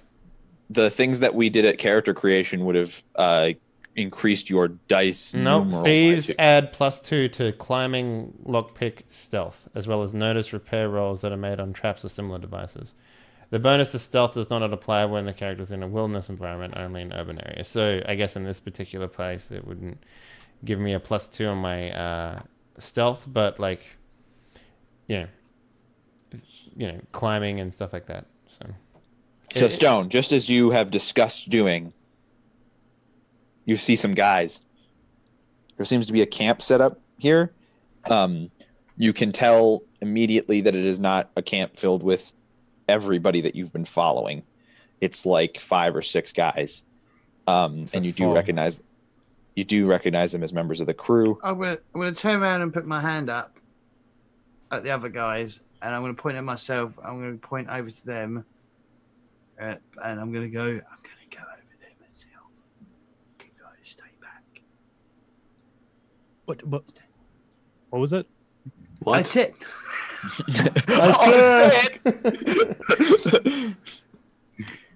I'll go up to them and I'll go close to them and go, I said, I'm going to go over there. Right. You guys hang back. Right. I'm going to go over there, see what happens. All right. And then if they become nasty, then you can all come out and like beat the shit out of them. Well, okay. What are you talking about, Stone? You can see the guys. There's some guys up in front. They've got like a campfire or something. Okay. How many of them are there? More than 6. Mm-hmm. Oh, I don't know why I asked that question. Are they from the crew? Yes. Ricardo, Get over there. I'm already standing next just to you. go out there. You're like, Ricardo, where is it? If I go ahead and you guys hang back, right, we'll be able to assess the situation. That's a big word. Don't use that word often, but we'll be able to get, we'll be able to get. Hold on, Stone. I'm trying to get an accurate read of how many people are up there. Ricardo, it's more than 6. You guys can see. You're now all moved up close enough. But that also means that if one of these guys like starts looking around, they'll be able to see you too. Stone, maybe you should stay with Bjorn and you let me go talk to the crew. And if I get in trouble, you come save me. Can we get out of Okay. this trail? Sure. Can we jump into the bushes over here so they can't see us? You could also just back up a couple feet, like a couple steps at this point. That's what I'm trying to say. Like, right, we're having this conversation where we can see them, they could see us if they look. Okay, so we move the step back into the fog. Uh-huh. I agree with I agree with letting Eric go first. Yeah, go. I'll push Eric. Jeez, that man is strong. Maybe I should have let him go. So you walk up in all of this, hanging back in the mists, I imagine. No, he was right next to me. All right. I'm asking, where are you during all of this, Ricardo? I mean, you have our one firearm. Do you want it? Because I'm not going to shoot a man. So no, I'm not. If you're not going to shoot a man, then maybe someone should have the firearm. Yeah. Like you're just not going to shoot somebody? As I said, I mean, I have a vow, so. To not kill a man, you could injure a man, though. Yeah, it's true. Kneecapping ain't against the good book. He's a thief, not an assassin. That's exactly what it says then. I'm a thief, not an assassin. I will not take a life. I'm a thief, not an assassin. That's gonna be. The good book is quite mute on kneecapping. Yeah. I mean, anyway. I can injure people. I can get them to the door. I'm just not going to push them through, So you will shoot somebody. Anyway. Yes, that's I'm going to go ahead and walk up to the individuals in the campfire with my boarding hook. Are you going to be holding it menacingly? No, it's going to be slung over my shoulder. Got it. As you approach ever closer, they're having some sort of conversation over the campfire. It is a good idea that we murder all of our friends and family. And finally, I wish someone would come out of the fog so we could murder them. They're filing their teeth. They're just crazy. Like you realize that, like the benches, like the logs they're sitting on are just torsos and the fire is limbs, and they're just absolutely insane. I never thought cabin fever would grab me like it did, but murdering all those people. I never knew the tibia was the best tasting part of a man. Madness, as you know, is like gravity. It eventually gets everyone. That's not the quote, but that's fine. Anyway, Eric approaches the camp, and eventually one of them, through the conversation, looks up and sees Eric. And he says, "Eric, the chef! Oh, he thought you were dead." Shorty Sam, so good to see you. Not dead. I like how you dropped your pirate accent. Bit of a lump on the head, but not dead. What the hell happened? What? It's all very complicated. Head injury, you say? You should take a seat. We're just, we were making some food ourselves, but maybe you could give us a little hand. They all laugh. As a hand he wants your out hand. out of the suit.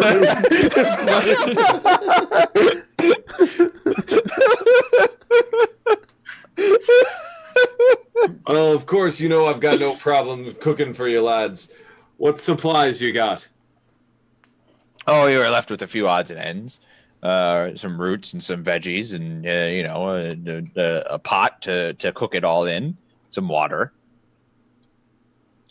Our job was in case anybody came from the ship or elsewise, and to look out for them. Well, I'm here. Let me see what I can cook for you. Did anybody else from the ship that we thought what was dead actually just have a head injury? I mean, there's me. Who else do you need? Oh, all right. So I was just checking.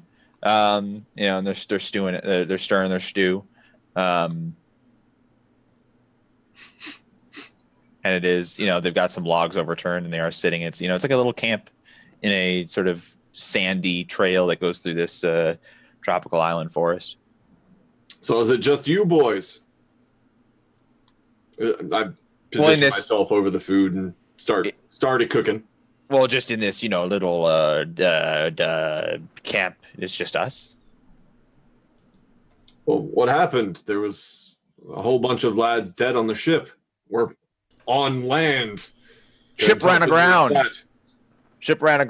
Unexpectedly, dense fog and all, and so forth. Weren't supposed to be no island as far as we knew on our course. You're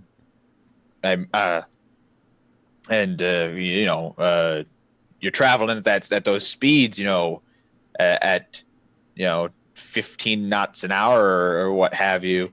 Basically flying. And you hit land, there's going to be some accidents.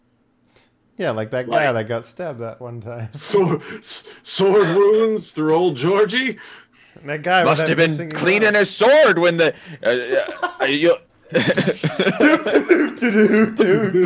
Just hold my sword.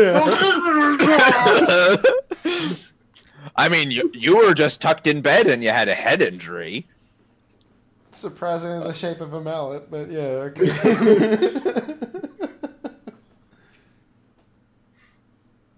Lads,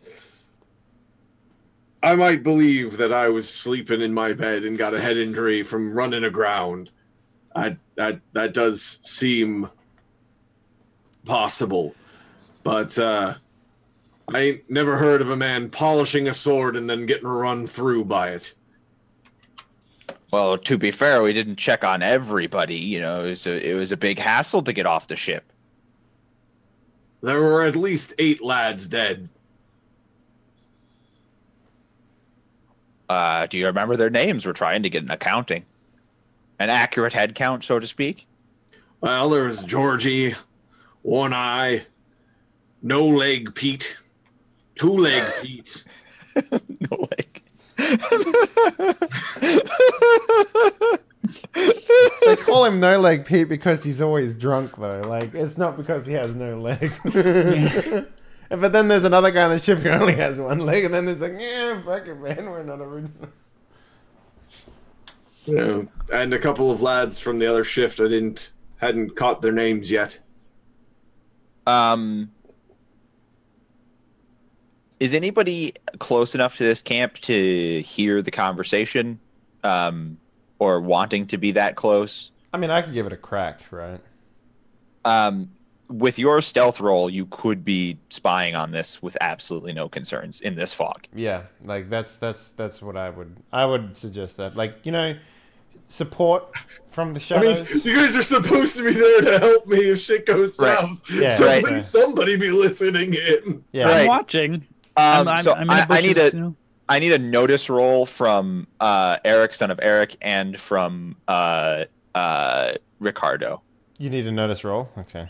Notice, which is also smarts. So Yeah. I got it on my list. So. I have rolled a 5. You're muted, bro. James. I rolled a 10. I said I can see Ricardo, or. Well, I haven't done a Jordan. stealth roll yet, so you know. you don't need to do a stealth roll. A D6 and it exploded, and you got 4, so you got a 10. And Eric, son of Eric, got a 5. Well, no. That means- I have it's D4 plus D6, right? That's how that works. No, the wild die is so the wild die substitutes. It doesn't add. So what is so it says here on my list, I'm looking at it, it says notice is a D4 and smarts is a D6. Do you not add them together when that roll happens? You do. On your sheet, you should have clicked the notice roll, and it would have I did. rolled smarts and notice. Yeah, there's a roll for it button. Yeah. So it Yeah. doesn't add a D6 and a D4 together?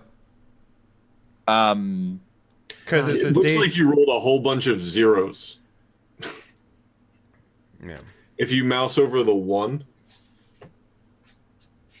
So you take the highest dice that you roll. So what? the point is like I don't know why you rolled a 1 when you rolled 2 dice. Oh, okay. So hang on. So it says notice was only a D4 plus 0 though.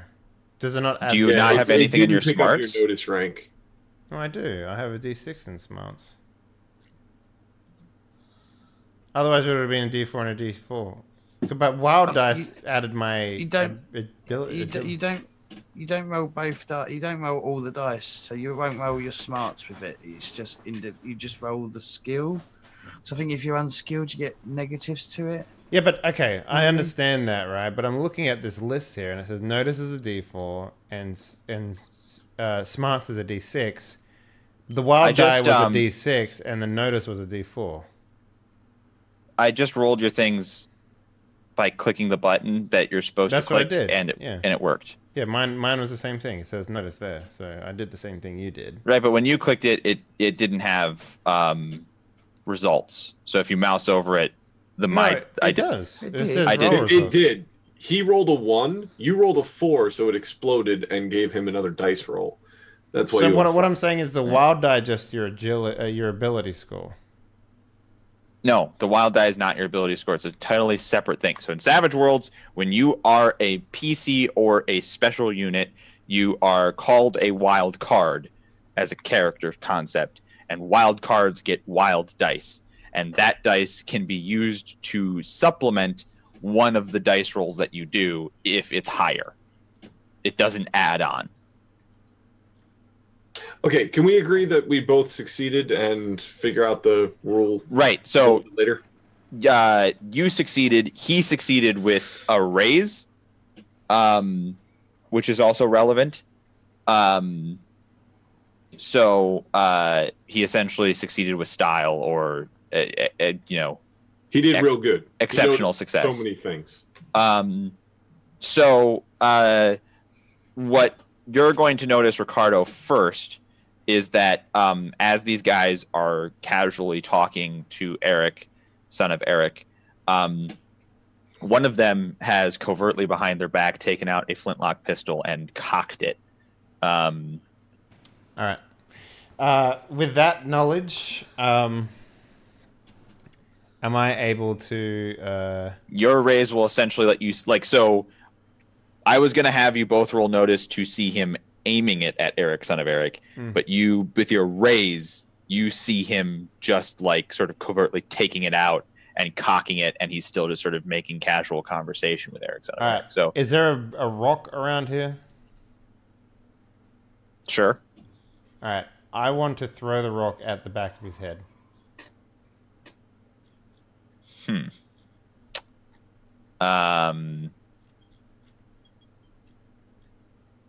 And is what is your goal? What do you want to accomplish? A damage? Are you just trying to deal damage? Like, what's the? I want to knock him out, or like, okay.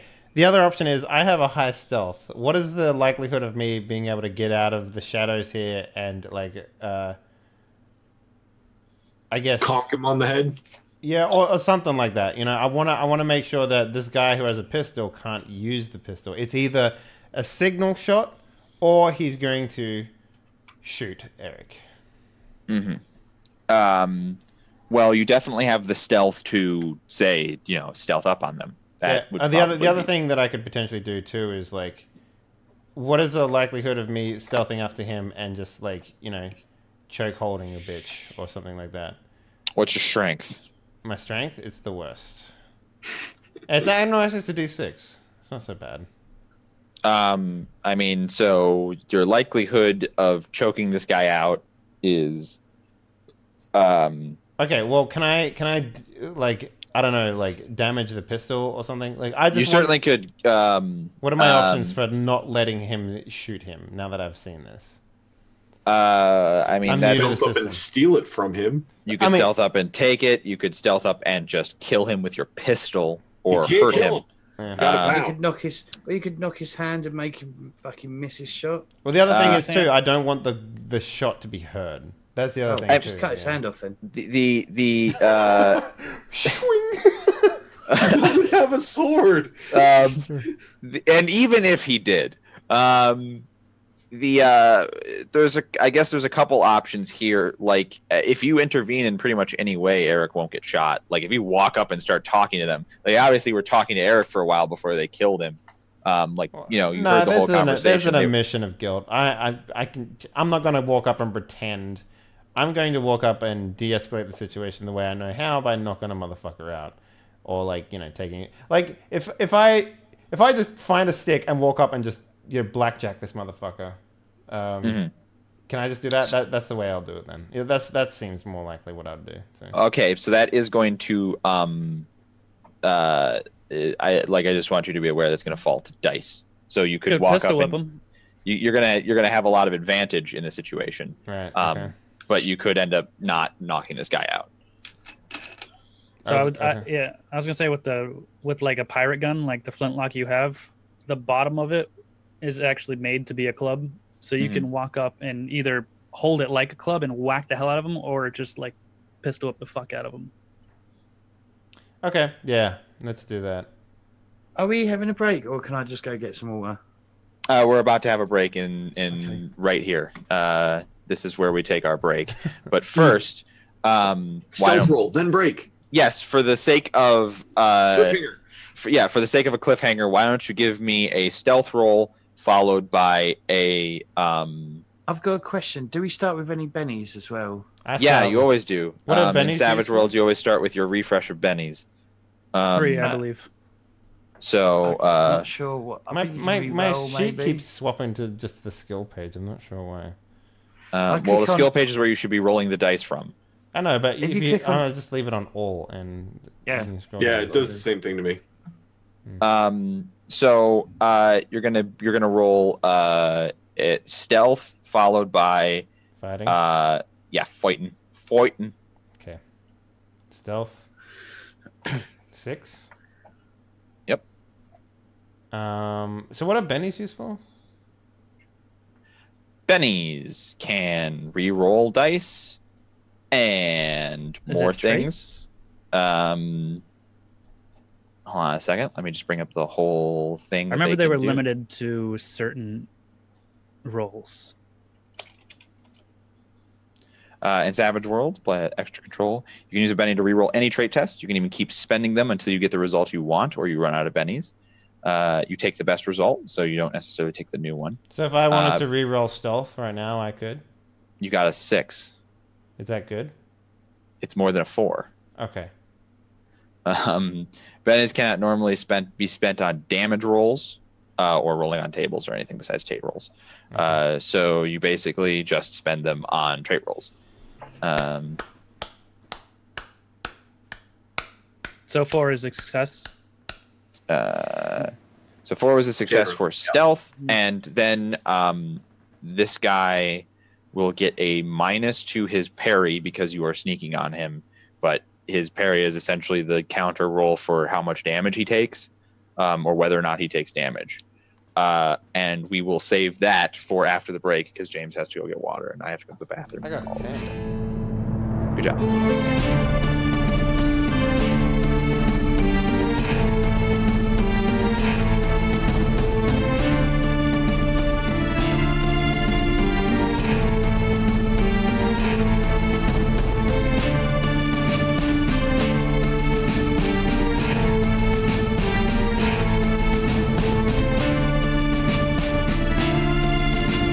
You might be wondering to yourself, damn, Dave, you rolled a 10 on your hitting a motherfucker with a pistol roll. We're about to find out whether that means I hit a motherfucker with a pistol or whether he has one of those ceramic pirate platings in the back of his head that protects him. Right. It's actually Spider-Man: The Pirate Adventures. He's a cyborg pirate. We've actually been dead for a long time, and my eyes are on the back of my head now, boy. And I'm like, pirate. I'm a strange crab monster with detachable retinas. Put one on the back of my head. So, Wreckage, if my understanding of what you explained before is correct, you will be rolling a versus dice? No? You don't see that. And but I do tell you that you hit, and you do hit with a raise. And what that means is now we move into dealing damage. You roll your strength plus the weapon's damage, and because you hit with a raise, you add another 1d6. Okay, so what? I'm rolling 3. You're gonna kill this motherfucker accidentally. And for the sake of simplicity, we're gonna say that the weapon's strength, as like a blackjack, it's a it's a flintlock pistol that's got the bludgeon at the other end. That's just going to be strength plus a d4. So you're going to roll strength plus a d4 plus a d6. Okay, so 2d6 plus d4. Yes. Now, I did make it clear that I wanted to knock this man out and not kill him. Is that a possibility that I can do? Like less than lethal. Yeah. After hitting, your damage is compared to the opponent's toughness. Damage rolls have successes and raises just like trait rolls. If the damage is less than equal to the beaten, right? It means the victim suffers a wound, blah, blah, blah, blah, blah. I think that's mostly for wild cards, and this guy is not that. I am going to have to look at the section for non-lethal damage, if there is one. Can I just state that I want to do non-lethal and then that's it?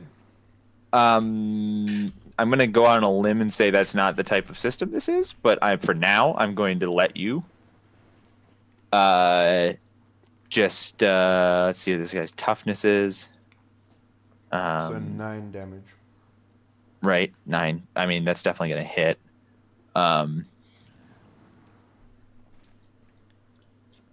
It's definitely going to beat his toughness. I'm just seeing if it's... oh, yeah. So, okay. Yeah. You could kill this guy, but for now, we're going to go with he's unconscious. Mm-hmm. Grab the second pistol, and I dual wield at the other two dudes, threateningly. Well, if there were only two other dudes, that might end the situation. Eric, son of Eric, you succeeded at your notice roll too. So you just saw him going for the gun just before, out of the shadows. Ricardo bludgeons this guy over the head. He drops like a sack of stones. He picks up Ricardo picks up the other pistol, menaces 2 of the remaining 5 gentlemen, and we have to deal out the deck for our first initiative. Or you're going to let me talk as a free action because I want to use persuasion. Now, I'm not going to stop you from doing that, and you will be able to talk as a free action. However, we still have to draw the deck for initiative at this point. Ba-da-boo. So what did that sound like? Thump. It's a gentlemen. We can come to an agreement here. Then the hand goes bloop in the soup, and we're just like, aha. Yeah, I mean, I'm. So, are you telling me that I cannot persuade them to give up? I think you that might be able I think to. that what happens here is that you do it on your turn in initiative. Well, because like someone has just struck somebody else and knocked them out, and then brandished pistols at them. So the surprise round has occurred, and now combat has occurred. And if someone is very fast, they will be able to put an axe into Ricardo's neck, like before you could de-escalate the situation. Assuming they're very, very fast. Okay. And that Oh, did not work because I can't see your cards. I mean, we can draw them and put them out on the thing. So Yeah.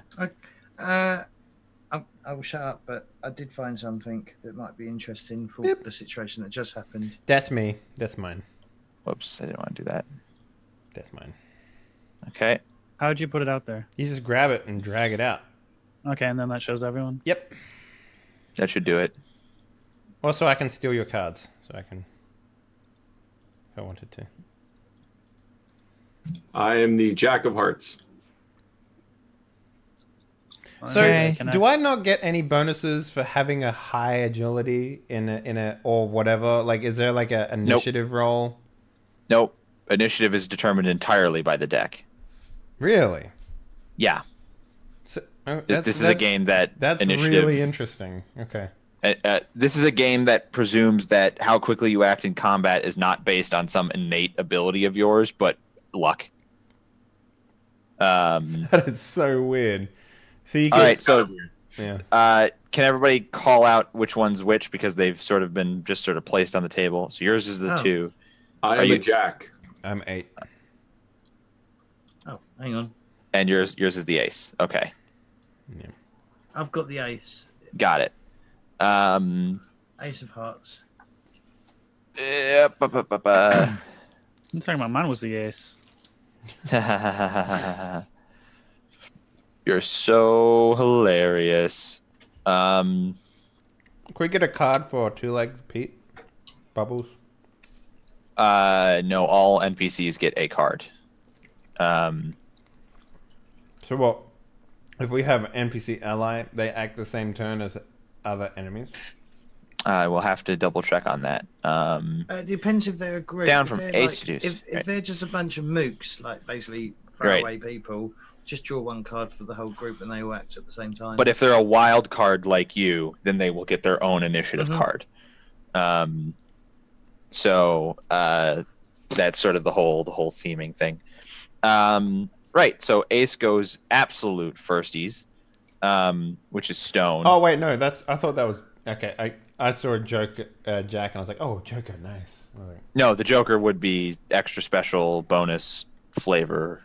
The Joker not only lets you act whenever you want, but it also gives +2 to all of your rolls. Okay, So Stone, you go first. Wait, Joker can I gives just- you. when Oh, you no. get, I don't know if these page numbers will mount up for you though, at Wreckage, but check page 81 and check page 84. I don't think those page numbers line up for me because I have a free version of the rules that is not the deluxe edition. Okay. I will tell you them after the game then. Okay. Also, we can 'cause- just get me that PDF after the game if you want. What page? What do you want me to know? It was basically it had where Henley had the drop on the other guy. There's rules for having the drop. He gets +4 to the roll, Oh. and also there was one which was if he chooses to do non-lethal, he can choose to do non-lethal All right. as long as he's using a non-lethal weapon, Fine. so like a club or anything. So the good news is that that didn't change anything that happened, but we know for next time. Yeah, my free version of the rules does not have the bit about having the drop. So wait, if I have the drop on someone, I just succeed by default? No, you get No. +4. yeah, You get +4 to your roll to do it. Oh, you mean the fighting roll, not the stealth roll? Yeah, Okay. yeah. yeah. But it's only the GM who can determine when one character has obtained this kind of advantage over another.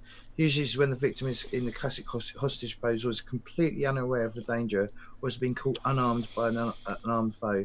The attacker is considered on hold and adds +4 to his attack and damage rolls should he decide to strike. Oh, shit.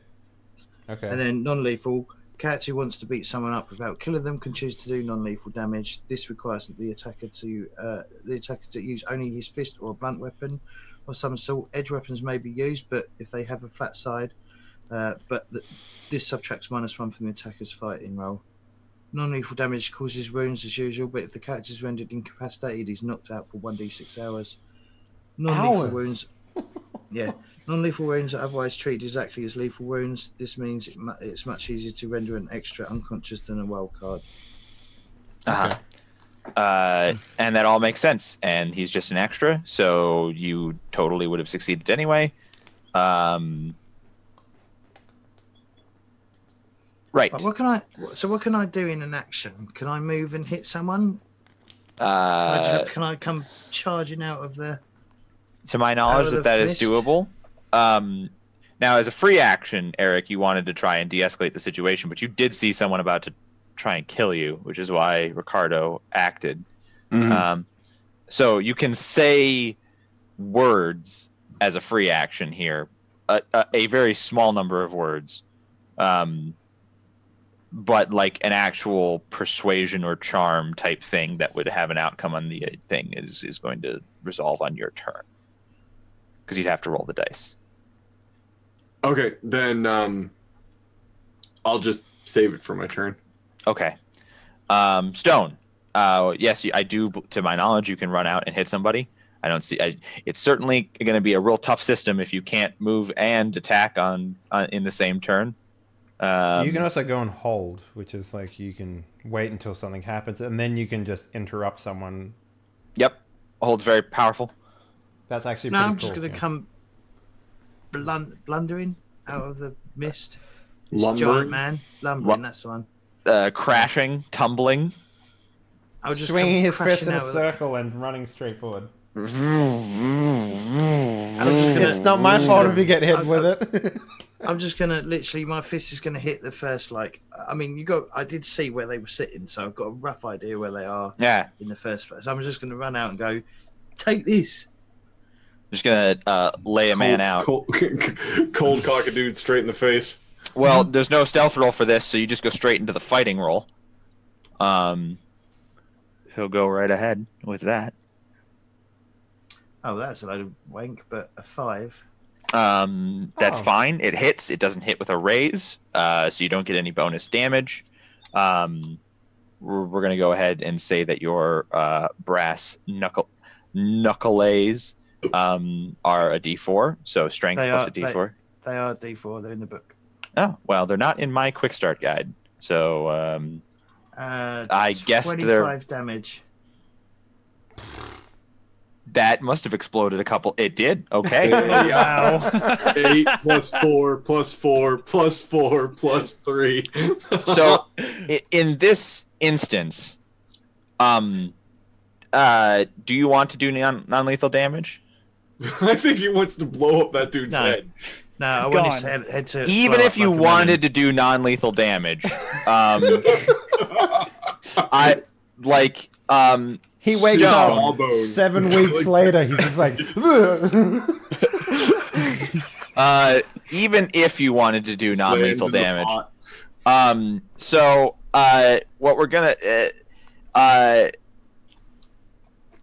the largest man on the crew suddenly materializes in the mist, and like Chewbacca or that Yeti creature on Hoth, a bear paw swings through the mist, and you hear, Eric, a sound like a watermelon being launched from a catapult as this dude's head goes sailing into the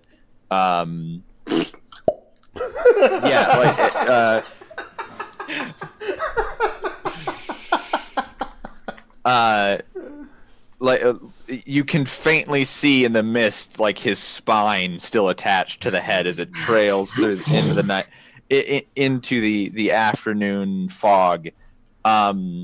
He is utterly dead, and his lifeless body like stands there, the ground. like still, like it doesn't have a spine. It's gonna flop.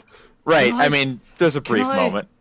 Can I go? Does anyone else want a piece of this? You can intimidate. Actually, there is a rule in here that says you can do multiple actions in a turn, but you can only do one fighting action. So the characters may perform multiple actions, such as intimidating someone while blasting away with a shotgun, and running and fighting, attacking with a weapon in each hand, and so on. 2 important rules apply. A character can't fire more than his weapon's rate of fire in 1 round. Easy. A character may not make more than 1 fighting attack with the same weapon in 1 round. And in essence, a hero may not perform the same action twice in a round. He can't make 2 simultaneous intimidation rolls or cast 2 different spells. He could make a fighting and a shooting attack if he had a gun in one hand and a knife in the other. And he could even issue a taunt at the same time. So I just want to intimidate the motherfuckers. Right. So that's an intimidation roll. Comes. Go ahead. Does he get any modifiers on this? He just punched a guy's fucking spine out of his I mean, he gets the same amount of modifier as having killed anyone in a combat in a single attack. Regardless of the flavor of how that occurred, which is to say that it is possible to follow that up with an intimidation that would. So what he's done is he's Zangiefed his way into this fight, and then just so there's anyone else with a piece of it. And if he succeeds at this roll, then they would surrender. Whereas if you just sort of waltzed into a room and did an intimidation and succeeded, that doesn't necessarily result in them surrendering. So he's set up the situation in which he can completely end the fight by just waltzing in and killing a dude in a single attack. Mm-hmm. So you are welcome to make that intimidation roll. Okay. 11. Yeah, that's a successful raise there, bud. I don't think that intimidation is a versus, but even if it was a versus, that would be a success with a raise.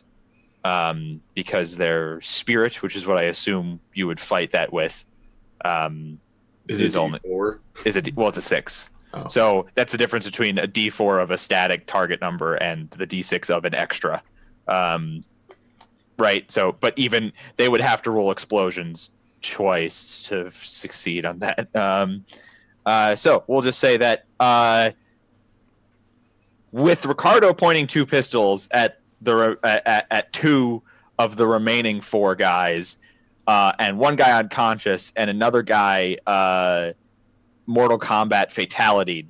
His head is still flying at this time.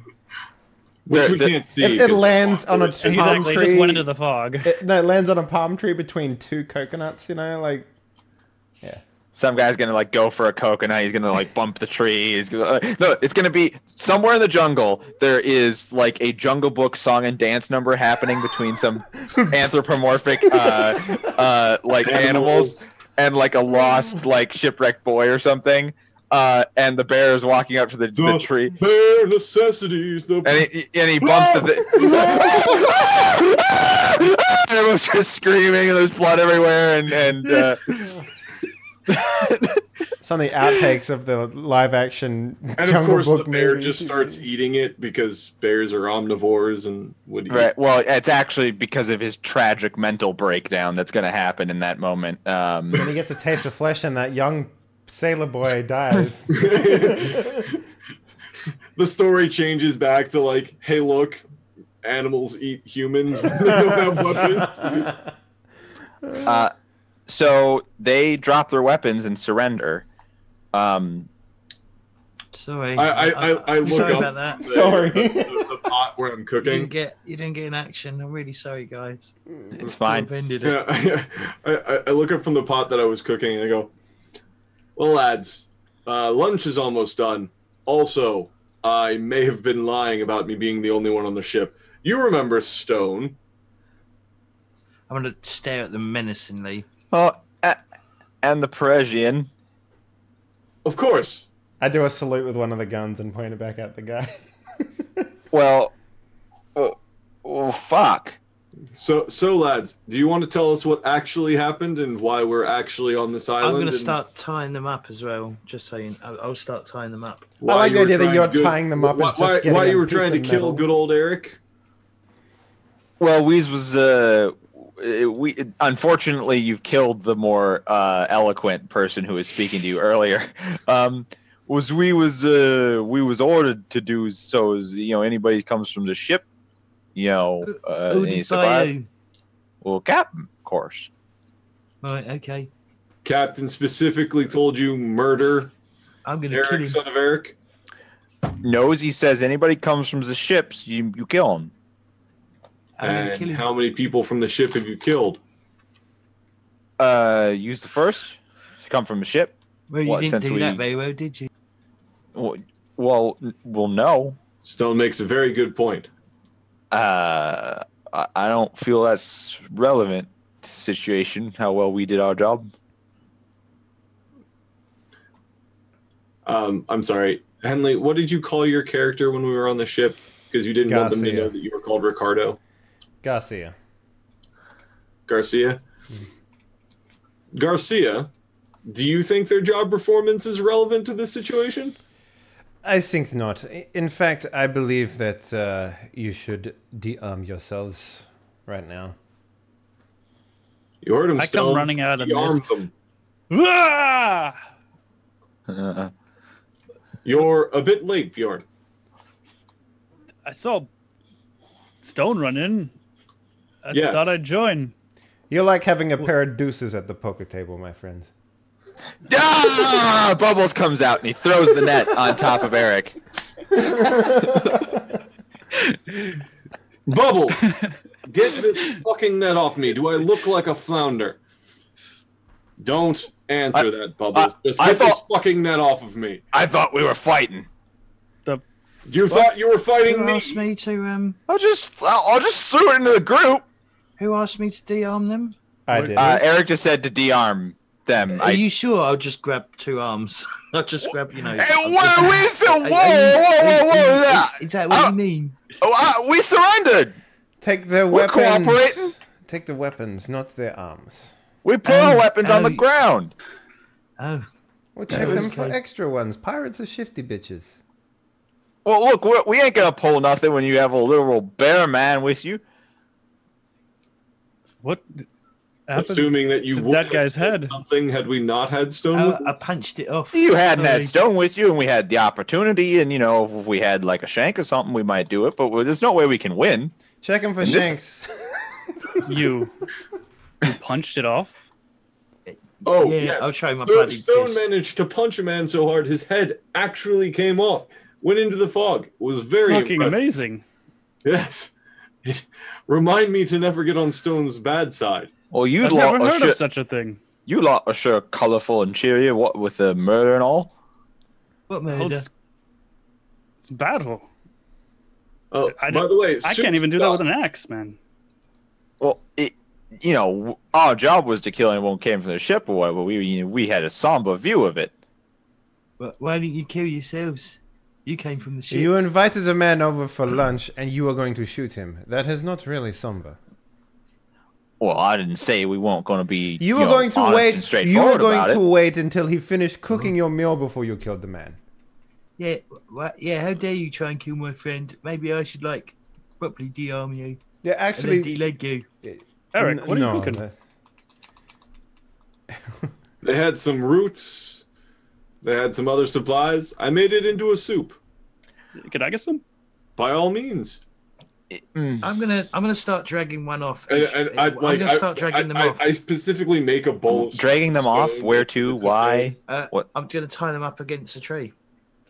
Well, you can tie them without tying them up against a tree. No, I want to tie them to a tree though. Okay, I also give a bowl of soup to Ricardo. The flaw with that is that you would be tying them to a tree, which would be out of view from camp.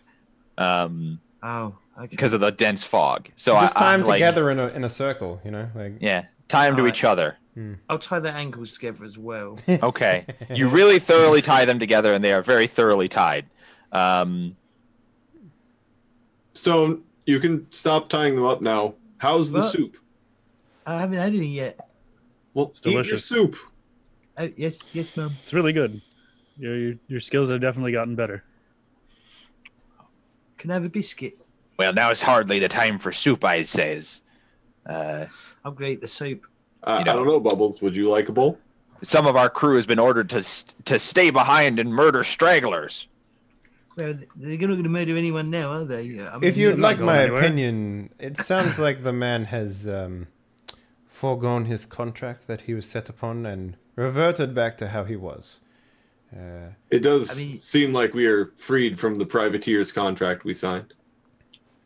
A man ordering your death for no reason kind of voids any contract, I would imagine. Yeah, I didn't read the fine detail, but I'm pretty sure that wasn't there. As soon as he, so I suppose the technicality is if the crew mutinied on him, then he isn't necessarily in breach of the contract. Well, no, they said the captain did it. Well, they said that the captain ordered you to stay behind and murder people from the ship, but the captain's allowed in the case of mutiny to defend. So what I'm saying is, you lot over there who's tied up and all. Yeah, well, was there a mutiny? Well, I'm not exactly sure, actually. Ship ran aground. There was some commotion. Then we were all getting supplies and getting off of it, and there were people being taken out, and it seemed like it was a good idea at the time because, we all thought we were going to die. They had the supplies, and I'm not sure what happened. Right. How many members of the crew were left? Yeah, and you go answer truthfully. I'll sort of flex a bit. With the captain? Yes, with the captain. Oh, captain's got a command staff with him. They all made it.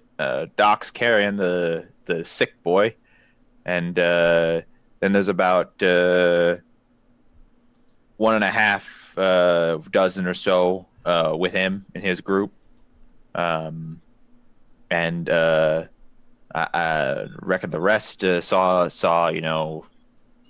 that some people were being killed and took to the jungle, save their own skin, that sort of thing. Well, lads, what do you want to do with these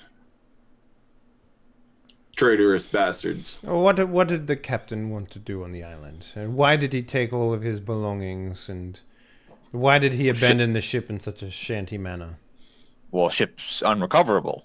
Ships run aground.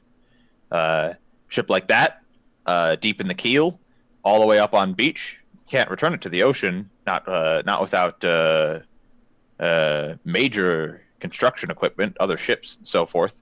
So he set off into the jungle like a madman, killing half of his crew instead? He took the supplies and took what was worth it to him, took the weapons. Plan was to make camp inland and, hope for rescue, that sort of thing. We don't actually know where we are. Fog hasn't even cleared up yet. I think they were making for a hill. And what is the men that we found along the way? They are dead, shot?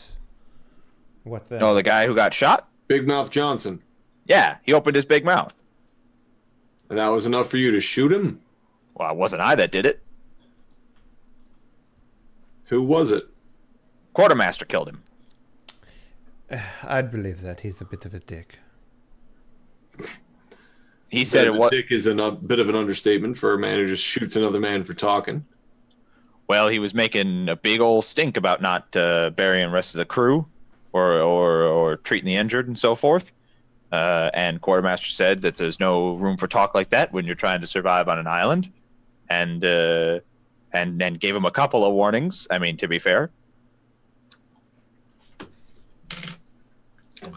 You know, lads, I don't think I like being a privateer. It is less lucrative than being in the business of your own employ. So, lads, what do you want to do? Do you want to chase after the captain and his 20-some-odd men? Honestly, I could not give two fucks about that, man. You gentlemen talk about that amongst yourselves for a moment. There's something I need to do in the other room. That involves a plastic fork. That was plastic. Oh, he's going forking. He's gonna go fork them real hard. See him with the fork. Is that a bit like dogging, but with forks? I don't even know what dogging is, so yes. Don't Google it, whatever you do. Thanks. I thought he said docking, and I was very confused as to why he was combining those two. I agree. Why was he docking? So what are we doing? Are we chasing after the captain and his crew?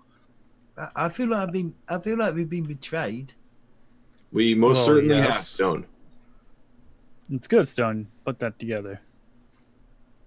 I'm kind of with Ricardo here.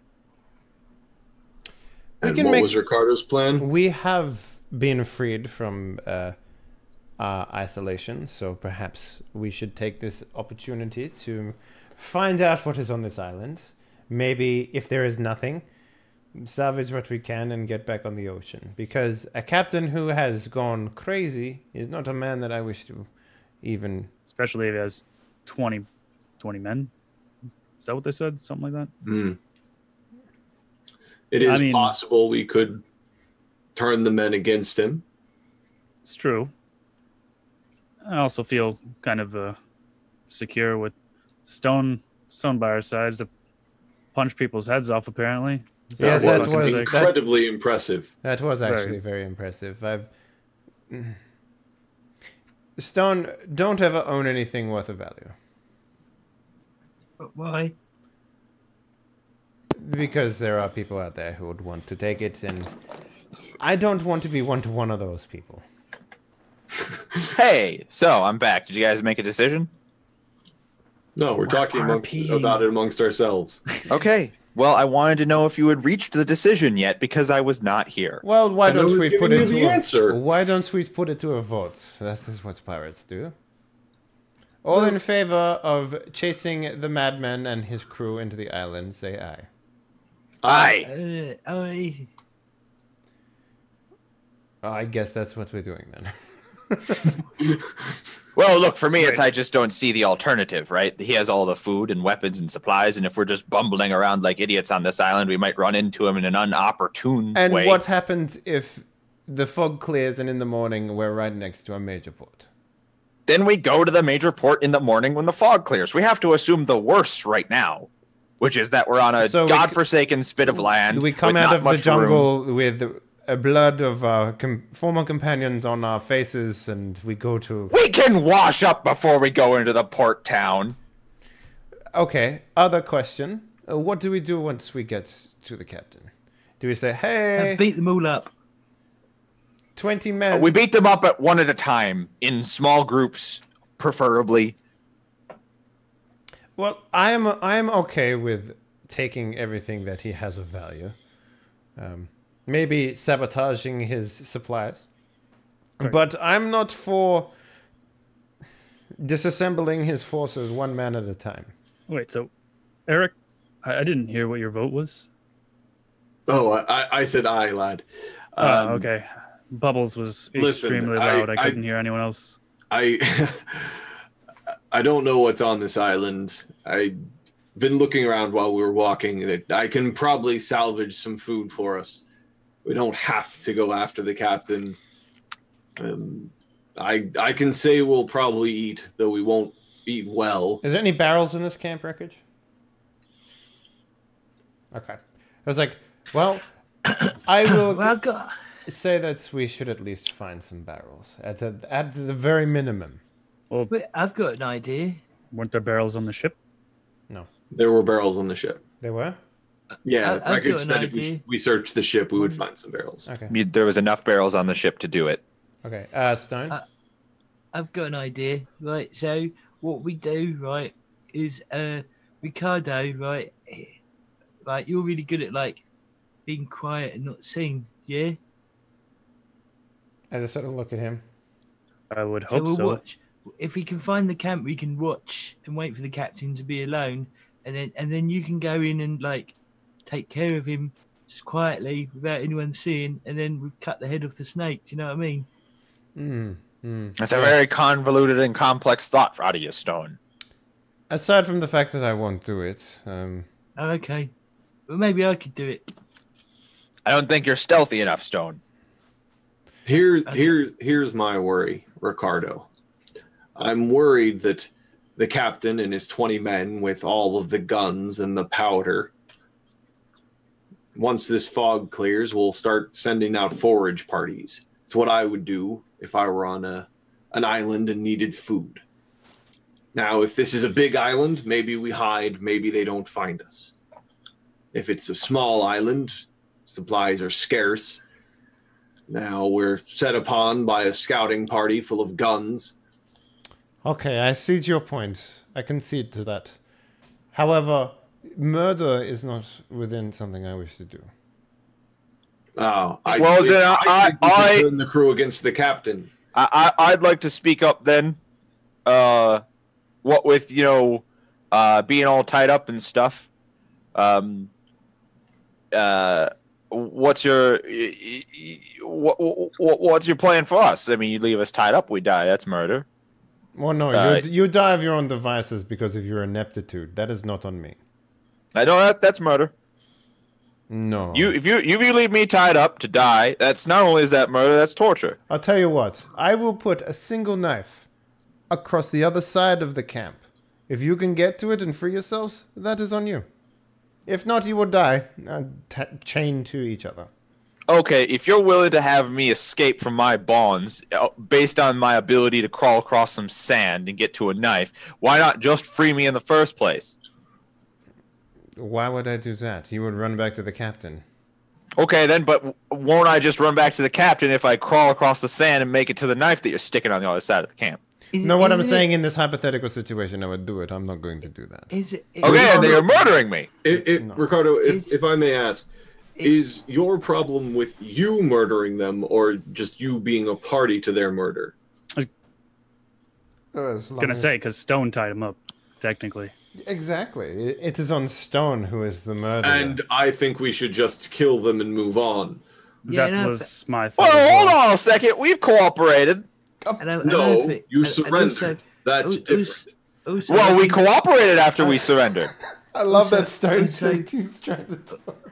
Also, I think it's only murder if you get caught, isn't it? No, it's murder is the act. No. Homicide is the crime. No, I think if no one knows, because your body's not going to be found out here. Look, all I'm really arguing the legality of this right now. Look, all I'm saying is I had orders from the captain who had all the guns and all the food that you're all worried about, and he was all and I followed those orders. I'm just going to put my hand over his mouth and just squeeze really tightly. And then we're cooperated. And squeeze until his jaw breaks. Jesus. Awesome. Okay, so after Stone murders the shit out of one of them while they're tied up. Yes, you commit murder. I don't care. Right, so he just punched a man's head off. I'm going to put my hand on Stone's shoulder. I'm very loyal to my friends, and if I feel betrayed, sure, I currently feel, I get angry. 2 gentlemen left? Yes. Oh yeah. No, there's 3 gentlemen left. 3 gentlemen left. Okay. Because you took 4 hostages. Okay. And you murdered one in cold blood and anger and rage. Unconscious for like 6 hours or something like that. Right, so you've now got 1d6 hours. So, Ready I or assume Timmy? you tie him up anyway. 3 hours. Ready or Timmy, and the rest of you miserable lot. Before my friend Stone here goes through and quiets the rest of you, does anybody want to tell me where the camp is? Perhaps swear loyalty to Ricardo for their lives? I'm sorry, what? We'll all swear loyalty to Ricardo for our lives. Sure. Who's Ricardo? He is a man of great virtue. He's the man that we all plan to work for one day. It's a brilliant venture capitalist. Lots of future prospects. I don't know what any of those words mean, but It's a man of means. look, our camp was left here as they kept going on, so we don't know nothing about what's up ahead. And of course, we'll swear loyalty before being crushed to death in cold blood.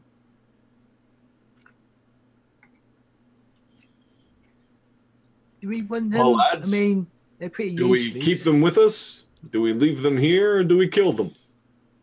I think if we leave them here, we can come get them later. Look, I'm very unsettled personally about what just happened. Is that Bubbles saying that? Yes, he's the only person who talks like that. I mean, ideally. It was a little on the extreme, but when you're dealing with a situation like this, my friend Bubbles, you need to understand that everyone has their own way of handling things. Stone just likes to crush men's skull. So. Also, I don't know my own strengths. I'm really sorry. I was just trying to make him quiet. I'm never going to give you a puppy. Oh, but I like puppies. Or a rabbit. He could pat the fur off the thing. Anyway, I think our motive is clear. We should at least investigate the other camp, find where it is, assume that the numbers of what our new friends here have said is correct. We could potentially take what we want from them, abandon, destroy their Light the supplies. gunpowder on fire. Exactly, that sort of stuff. We don't have to murder. Well, I don't. You can do whatever you like. I don't actually care. Bjorn? We could use the gunpowder. Yes, but it is also Gunpowder is heavy and hard to escape with. Take a bit of it. Take a bag of it at least. Yes, a bag. Fair. We only have one shot in each of these pistols, unless there's more around this camp that we haven't Yes. found. This still doesn't solve the problem of these men. If we could give them back their weapons and kill them honorably in battle. No, just leave him tied up. It's fine. We'll come back for you if we feel like it. How about that? Okay. Can I make a minor suggestion? Is this Bubbles? No. Okay. Bubbles talks like a pirate. Okay. Do we need This to- guy This talks is, like this an is Ready or idiot. Timmy. Do you want me to shut him up? No, it's okay, Stone. What is your suggestion, sir? If you're going, could you just leave the stew and some water, and so we can not die and starve? You're tied up. etc. Do you want me to give you a sip before we leave? You could tie us up in such a way that we could, Use your hands? That doesn't sound wise. No, we don't have to use Because our then you hands. can I mean, untie each other. That is. Look, this ain't my first time being tied up somewhere. You just tie us up such that we can, dip our faces in the water like a trough. And, here's an alternative. If you do not be quiet, I will take off the socks of that dead man over there and put them in your mouth. I was going to do that anyway and just put them up against a tree, tie them to a tree. We Maybe probably don't want someone people else yelling should for help. put the socks. You might break one of them. Oh, yeah, someone might with a bit more delicacy than I. Delicacy, yes. Where's our GM? He's vanished. Oh. So, listen, you're going to make our lives very hard, and I don't want Stone to exert himself anymore. So, Well, I don't want to die of thirst. well, you should have thought about that before you pointed a weapon at your former comrades. Also, it probably won't be very long anyway. I did actually think about it before I pointed a weapon at my former comrade. That's why I did it. Is he still asleep, though? The other guy? Yeah. I thought the one who was... He's got 3 hours, was yeah. unconscious. Well, Your captain So- is a poor man of judgment, and we are going to do what we need to do. If we come back, congratulations, we will let you go. How about that? Okay. So we're not swearing loyalty to Ricardo. You can, but your loyalty, as far as I'm concerned, is if you're going to give up your loyalty to your captain just because we have tied you up, then your loyalty to Ricardo is about as good as that. Look, privateers Everything. are going to give the loyalty to someone who ain't going to kill him. I mean, I don't think that's so out of the Look, we're not going to be very long, so we just tie you up to the tree for now. We're going to gag you so you can't talk or scream out, and then we're going to head off. We'll deal with the captain, and then if everything's all right, we'll come get you. If it turns out you've lied or something, we'll just leave you there. And then maybe in like a few more than 6 years, someone might turn up on this island and find some skeletons like wrapped to a tree. You're not making this any better. Listen, we'll be back. Stay quiet, and we'll talk about your fealty after that. Bubbles leans into Eric. Eric, I'm very scared of Stone. There's no reason to be scared of Stone. He's a good man. He just likes his friends. He's very loyal. I mean, I think he ain't right in the head, and perhaps not in the way that we previously already knew he wasn't right in the head. I see nothing wrong with it. He's talking about these men being skeletons sometime, maybe, and people finding them. Well, I mean, if we leave them here. Well, I gather that it follows naturally from what he's suggesting, but the imagery itself is disturbing to think about. Well, the rule of thumb is don't cross stone. Bubbles, have you been on many battlegrounds, Bubbles? I mean, I've fought in a few ship-to-ships, I never thought about how, years from now, people I done tied up were going to be skeletons because I, left them to torture and neglect. We'll slap him on the back. Bubbles, ship to ship, that's on land with fighting. You see all sorts of things. Tilling your farm, poof, up pops a skeleton. Very Because see, the first thing I imagined was like you're tilling the farm, and it does that like cartoon, like the skeleton assembles itself and has like a buckler and a shield, and you're like, "Ma, get the pitchfork." I was thinking more like he's tilling the field, and he hits the last part of dirt that's on it, and it pops up like a pop-up book. And you just push it back. Skeletons. Down. Toss them in my wheelbarrow. Move on with my life. Yeah. So let's pretend make headway then. Yeah. Let us follow the path towards the camp. You guys continue on inland. Eventually, the sand finally abates. It's very strange how far the sand did travel into the jungle. Which makes me feel like that this isn't a very big island. Yeah. But the jungle itself shows, like, more than 20 people moved through here, so there's no possible chance of losing the trail. Yeah. Laden with supplies and armor and plunder and stuff.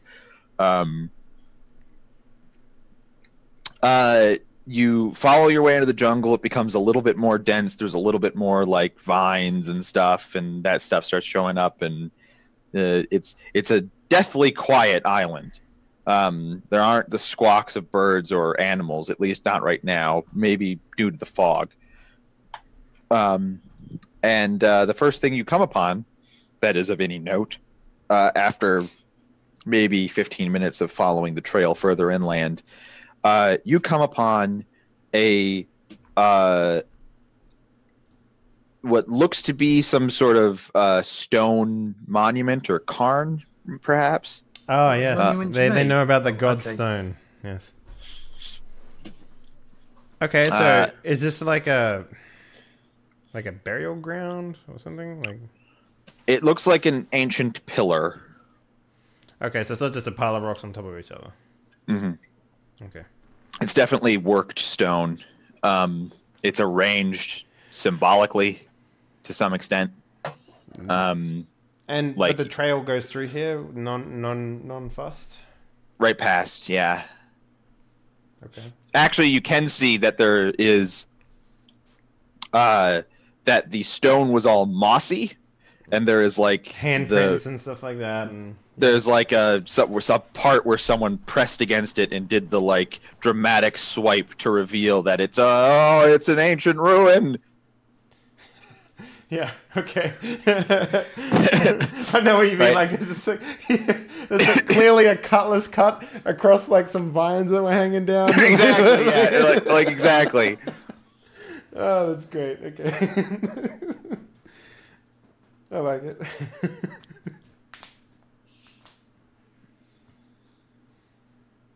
Looks like a nice bit of stone. Sorry. What? No, that was Don't me. put fucking words in my mouth. Look, he told a joke that set you up, and you didn't take it. I had to knock it down. Anyway, any other reactions, or further moving on? Well, I mean, like, I'm moving on. I'm curious, obviously, but there's no like cave. How curious? Major, because that is a flaw of mine, a hindrance. I'm about as curious as you could possibly be. Yeah. I'm curious. What's wreckage eating? Almost like it's a design flaw. Yeah. What exactly is there, like a cave here, or is it just a pillar? This is just a pillar in the jungle. Okay. Nothing. There's no there's no actual rocks near it or anything. It's just a pillar in the jungle. All right. Well, I mean, I'm all for adventure, but like, if there's nothing more here, if there's no like, find the clues sort of thing, then is that all like a statue of a head, but it's got one gemstone in it, but it's missing another, that sort of shit. If there's nothing like that, then I'm not that. Well, you don't have the other gemstone anyway, so you have to come back to this screen later. Yeah. No, but you know what I mean. Like, if it's not like obviously the start of a local event, in this it's MMO world. Obviously an ancient ruin. I mean, it's not like I can push it slightly and then a door in the floor will open. So like, have you tried pushing it slightly? I push it slightly. A door in the floor. No, I'm kidding. Oh god. A trapdoor opens underneath you. You fall into Indiana Jones in the Temple of Doom. They rip out your heart. Make a new character. Moving on. Kalima. Anyway, you follow the path further on into the jungle. Mm-hmm. The next thing that you encounter of note is a very brief but very wide stone staircase in the jungle. Also dilapidated and left to ruin. Of note, here you find 4 crewmates dead. It seems the captain is doing our work for us. That's 4. He had more than 6. Very good stuff. So he's still got more than 6. They do still have more than 6. That is correct. I also don't believe the men less. behind us could count very high either, so I would take their word with a little grain of salt. Well, it looks like the tracks say there's more than 20, so... But we won't know till we get there. Who knows how many this captain... As you are talking, sort of... What's the fog not- like? nonplussed, white. No, it's still here. Yeah. All right. As you are talking nonplussed amongst the corpses of your crew members, one of them coughs and splutters. Okay. So I go to him and see what his condition is. He's coughing blood and spluttering blood, so he's dead, but not yet. Well, see, I have this whole ability to heal. Yeah, but he's got internal bleeding. Now, unless you got magic healing. I have the edge of healer, which allows you to perform medicinal healing, to my knowledge. A hero with this edge adds +2 to all healing rolls, including natural roll healing for his own wounds, whether natural or magical in nature. Yes, but that requires magical powers. Well, I don't have those. Right. So this guy's gonna die, but he's alive right now. Okay. So, say, friend, before you expire, Oh, what? what did you do to gain the ire of the captain? What was that you said? Oh, nothing. Don't worry. It's a Parisian saying. Okay. All right. What did you do to gain the ire of the captain as such?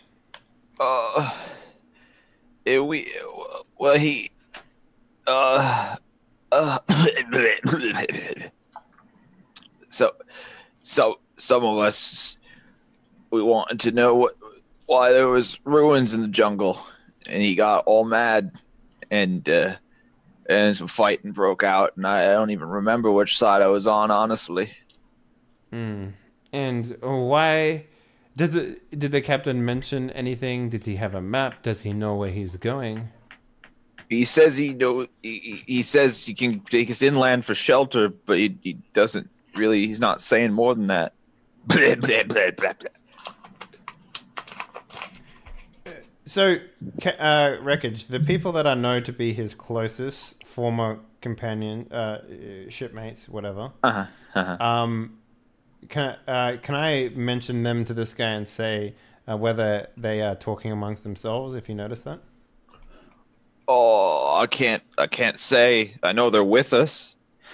Are they? Would they be close together or anything? No, I don't. I can't say. I've had my guts run through, and you want me to remember if random people are in close proximity?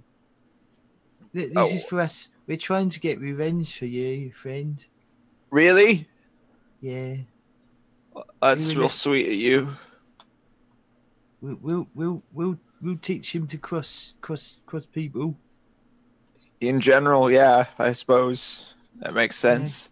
Yeah. Don't mess with your loyal friends. You know, if you're disloyal to someone, then you deserve what's coming.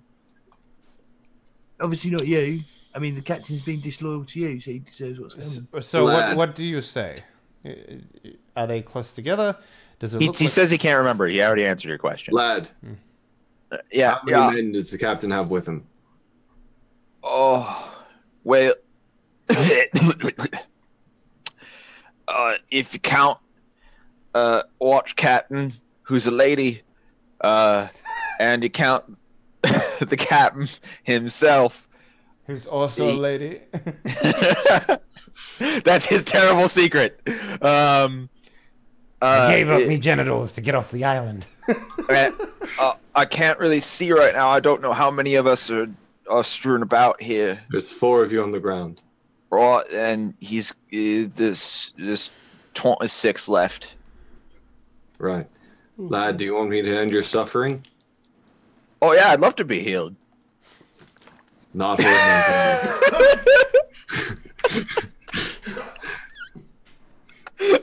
That hasn't happened to me in a while. So thank you for that. I mean, at least spitting. Nice. Trying to have a serious moment.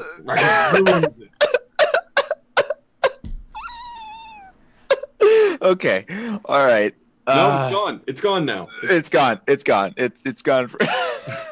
He laughs himself to death. You broke the fucking GM. Well done, you two. I didn't do shit. He broke himself. I broke myself in his turn. Well, lad, I'm sure we'd all love some healing, but I'm afraid you are not long for this world. Oh, if it's all the same to you, I'd actually rather try and hang on. I'd like to see the sky one last time. Hopefully this fog parts before I go. Suit yourself. Could you just, prop me up over there? I can't really feel my legs. Sure. I move him over there. Yeah, he will have a potentially decent view of the sky if Bubba, they ain't there. They ain't there. I can't feel my legs. No, they're there. Don't worry about that. You start to move him and his legs stay behind, like, oh. No, fuck. Shit. Damn it. He looks down. What's wrong? Nothing's wrong. Nothing's I'll wrong. bring his legs over. His legs are still attached. Just safety pin the legs on, so when you drag him, it looks like they're still there. To my knowledge, we are playing Deluxe? 3rd edition. Or Deluxe is 3rd edition, I think. They've all had a deluxe edition. It's well, really, I think it's not 3rd. Yes. Anyway, so you leave nameless, tragic, hilarious joke boy to maybe see the sky before he dies. Curtis. You leave Curtis behind. Man, he's young. He's like 17, but that's not. Get a nickname. Yeah, not didn't even get a nickname yet.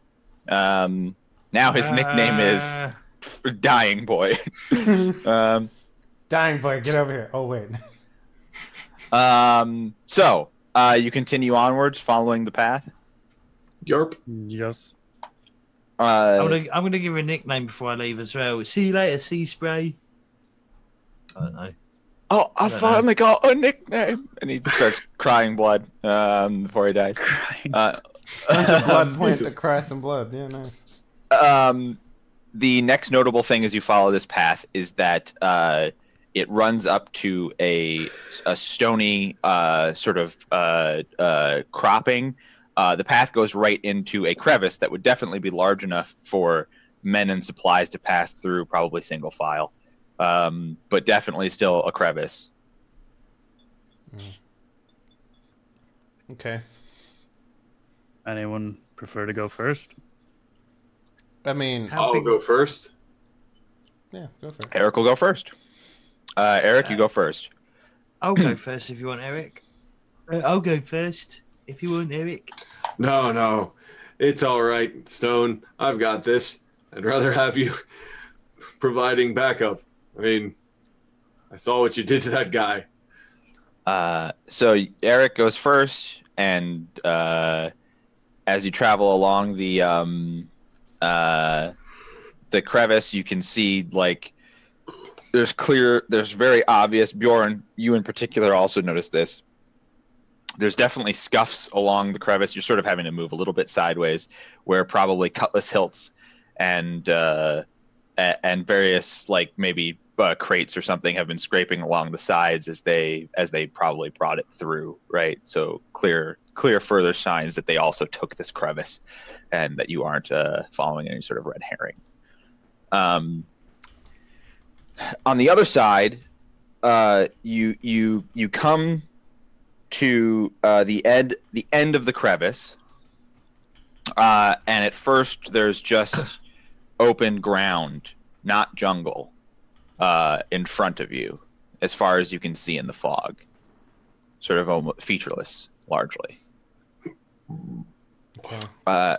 Do you like move forward a little bit, I guess? I mean, I wait for everyone to get out of the crevice. All right. You all see the same thing. Go forward. All right. You move forward a little bit. And as you do, you suddenly the ground drops away. Like magically? No, like it's a cliff. Oh, okay. Sure. The way you described that was like suddenly the wall. Like, we walked right in that trap. That's what it sounded like. So there's a cliff face to it. Okay. Yeah. And for a moment, Bubbles is like,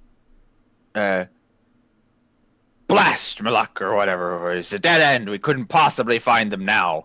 I start like stretching, like like everyone else is just like damn it, a cliff, and I'm just like yeah, well, Mr. Acrobat, there's no way they went down the cliff. I know, but like just in case. And then all at once there's like a dramatic shift in the wind, and the fog is blown away, and the sun shines through, and you can see spanning a gap across a giant chasm, a stone bridge, and on the other side, a giant stone effigy of some weird, vaguely humanoid face, and a temple in its mouth, and lit torches along the sides.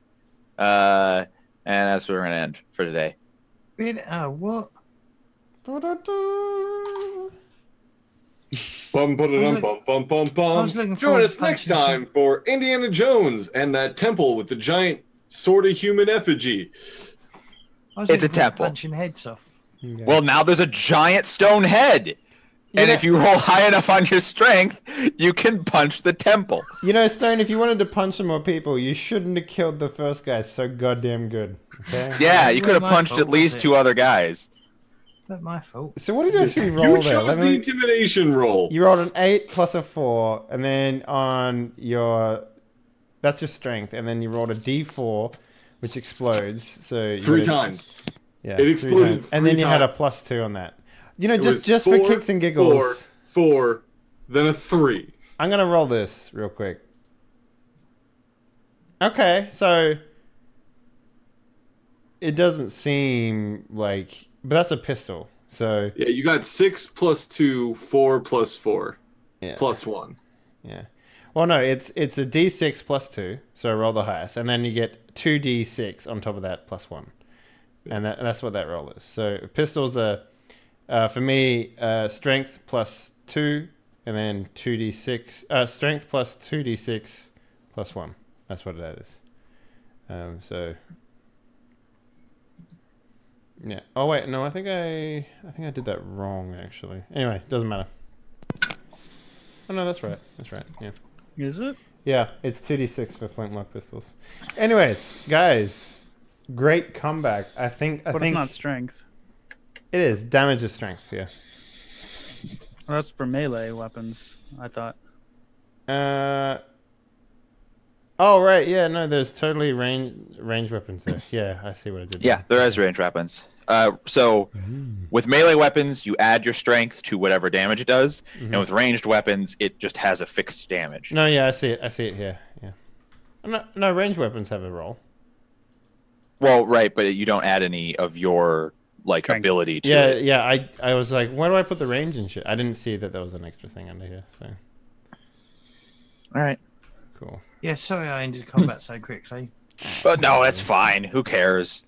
Like, it was cool. That's all that matters, right? Yeah. All that matters is doing You cool punched shit. the dude's head off, man. And then you scared everybody else into compliance and murdered them anyway. Well, you murdered that one guy anyway. But frankly, he had it coming. Did he? Yes. Yeah. Did he though? They Yes. tried killing us. Did They he? had intent to Yes. I'm Yeah. sorry. As a group, they were complicit at least in 8 murders, and then were going to murder me Sure. after making me Right. cook them food. Right. But then they didn't and were complying, which meant it was no longer No. self-defense. No. Compliance is very different from the being scared shitless and tied up. Okay, but but But it was no longer self-defense. No, it was eye for an eye, fucking see justice, bitch. Yes, right. So it was sea justice. In that case, there's the name of the Island episode. Justice. There's the name of the episode right there. Sea Justice. sea justice. Yar, join us here for sea justice. Oh man, that reminds me of that great name that we got for the LA at Night episode. Secret Asian Man. Yeah. Secret Asian Man. That joke only makes sense to me and Dave. Sea Justice, week 5. All right, guys. I'm gonna laugh myself to sleep at night over that. I'd love to be healed. Thanks. I'd love to be healed. Yeah, it was pretty fucking solid. Guys, ladies and gentlemen, thank you very much for joining us. Let's go around and do some shout-outs and wrap this bitch up. Starting with Eric, son of Eric, a.k.a. Eugenius, a.k.a. the man with the plan. What up, sir? How you doing? Doing well. It's good to be back at it. still, after such a long break, it's hard to get your feet back under you. Honestly, I think. But I'm feeling good. You guys are awesome. So always a pleasure to work with you. If you like more of this particular thing, twitch.tv/Eujun, YUJOON. I'm the one that looks like this. Yeah. Nice.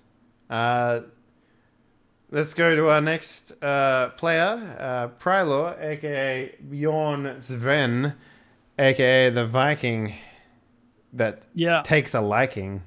What up, sir? How you doing? I'm pretty good. I play the video games here on Twitch as Prylor. You should give my channel a follow and come hang out in my chat when I play some video games. Fuck yeah. And you can also follow me on Twitter at Prylor_TV. Please come and hang out with me. I'd love to see you in my chat.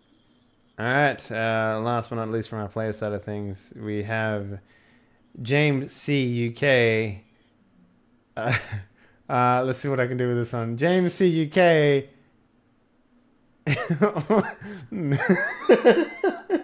It's a tough one to rhyme with, but the man has no I don't know where I'm going with this. Help me, bro. Was you about to go? The man has no life. Well, it's probably true. I was going to say liming, but that doesn't really work with anything. So, James, my man, how you doing? Hi, I play Stone. I knock people's heads off. I like how you named your Zoom name Stone as well, just in case we forgot. Well, yeah. Well, sometimes you have I think out of everyone else, yours is one of the easiest. Yeah, but no one else has renamed their characters. I have to keep going to fucking the die party thing to read everyone's name to make sure I'm getting it right. Didn't I? I just look on Roll20. Yeah. Yeah, but you got... All right, whatever. I mean... Changing it now. Jeez. There you go. Anyway, I'm James UK. You can find me at twitch.tv/James UK. I do RPGs, I do board games, and I play video games, mainly Ark at the moment, because I've got back into that after like 8 months break. Yeah, I'm going to... Go Playing on Dark Side roleplay thing, which is generally an invite only or recommendation private server with loads of other big streamers and stuff. Had a great time. Playing with... is it Zippy? Yeah, Zippy. Is he? Yeah, Zippy. And also someone was in chat earlier who I'm also playing with. We're all in the same faction. It's great. It's really funny. I've broken quite a few times because I'm just laughing my fucking ass off. Mm-hmm. Well, and last but not least, we have... I guess, is it the Game Master? Is that what the Savage World calls it? Of our session, Mr. Dr. Wreckage. What up, sir? How you doing? I do think Savage World uses the term Game Master. Hi, everybody. Sorry that I've disappeared from camera view, but I have to crank my... I have to crank my chair up to be in frame usually, and my little feetsies don't touch the ground. That's very uncomfortable. I find it hard to believe that you have the only webcam in existence that doesn't have a swivel to point it downwards. Like it has. The thing is, like, the front of it is rigid. So when it clips onto my monitor, which is the only place that I can put it, it's at whatever slant that my monitor is at. Like I can move it around and I can actually point it up more, but I can only point it as low as my monitor is. You should put it on your table and point it up so it's looking up at you. But I don't have any space on my table. Anyway, that's neither here nor there. Thanks for joining us. I sure hope you enjoyed it. I'm very excited to get the actual pirate narrative of this show off the ground. Yeah. This show has been cursed with not going up for a whole number of reasons, innumerable numbers of reasons. And I think it speaks to the dedication and commitment that these players have made, that they're still showing up. James. Do we get XP or is that way to undercut me? Be like, just trying to say how positive and everything. Fucking a way to really take the wind out of my fucking sails. I will give you your Looks character like we get modifying 6 XP if I'm reading that right. You damn sure aren't getting 6 XP. No, I think it's 3 actually. Yeah.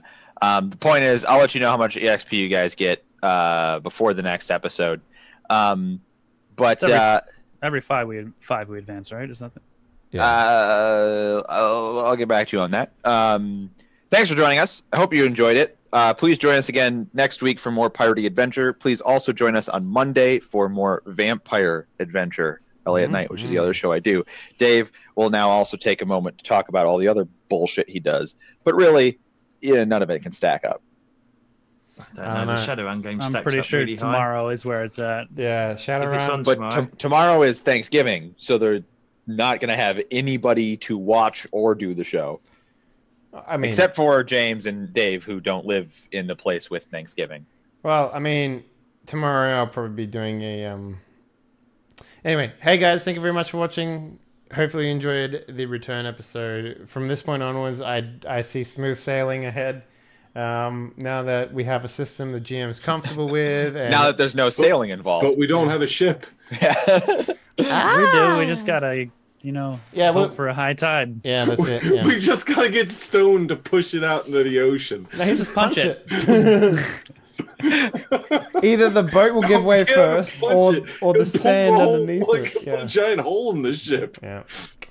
But yeah, thank you very much for watching. He punches it and moves it, but it's out there and it has a huge hole in it. It just sinks. Yeah. Like, oh fuck. Yeah, thank you very much for watching. I mean, he my punches it, but it's like One Punch Man, and it just shatters into shrapnel. Sorry, Dave.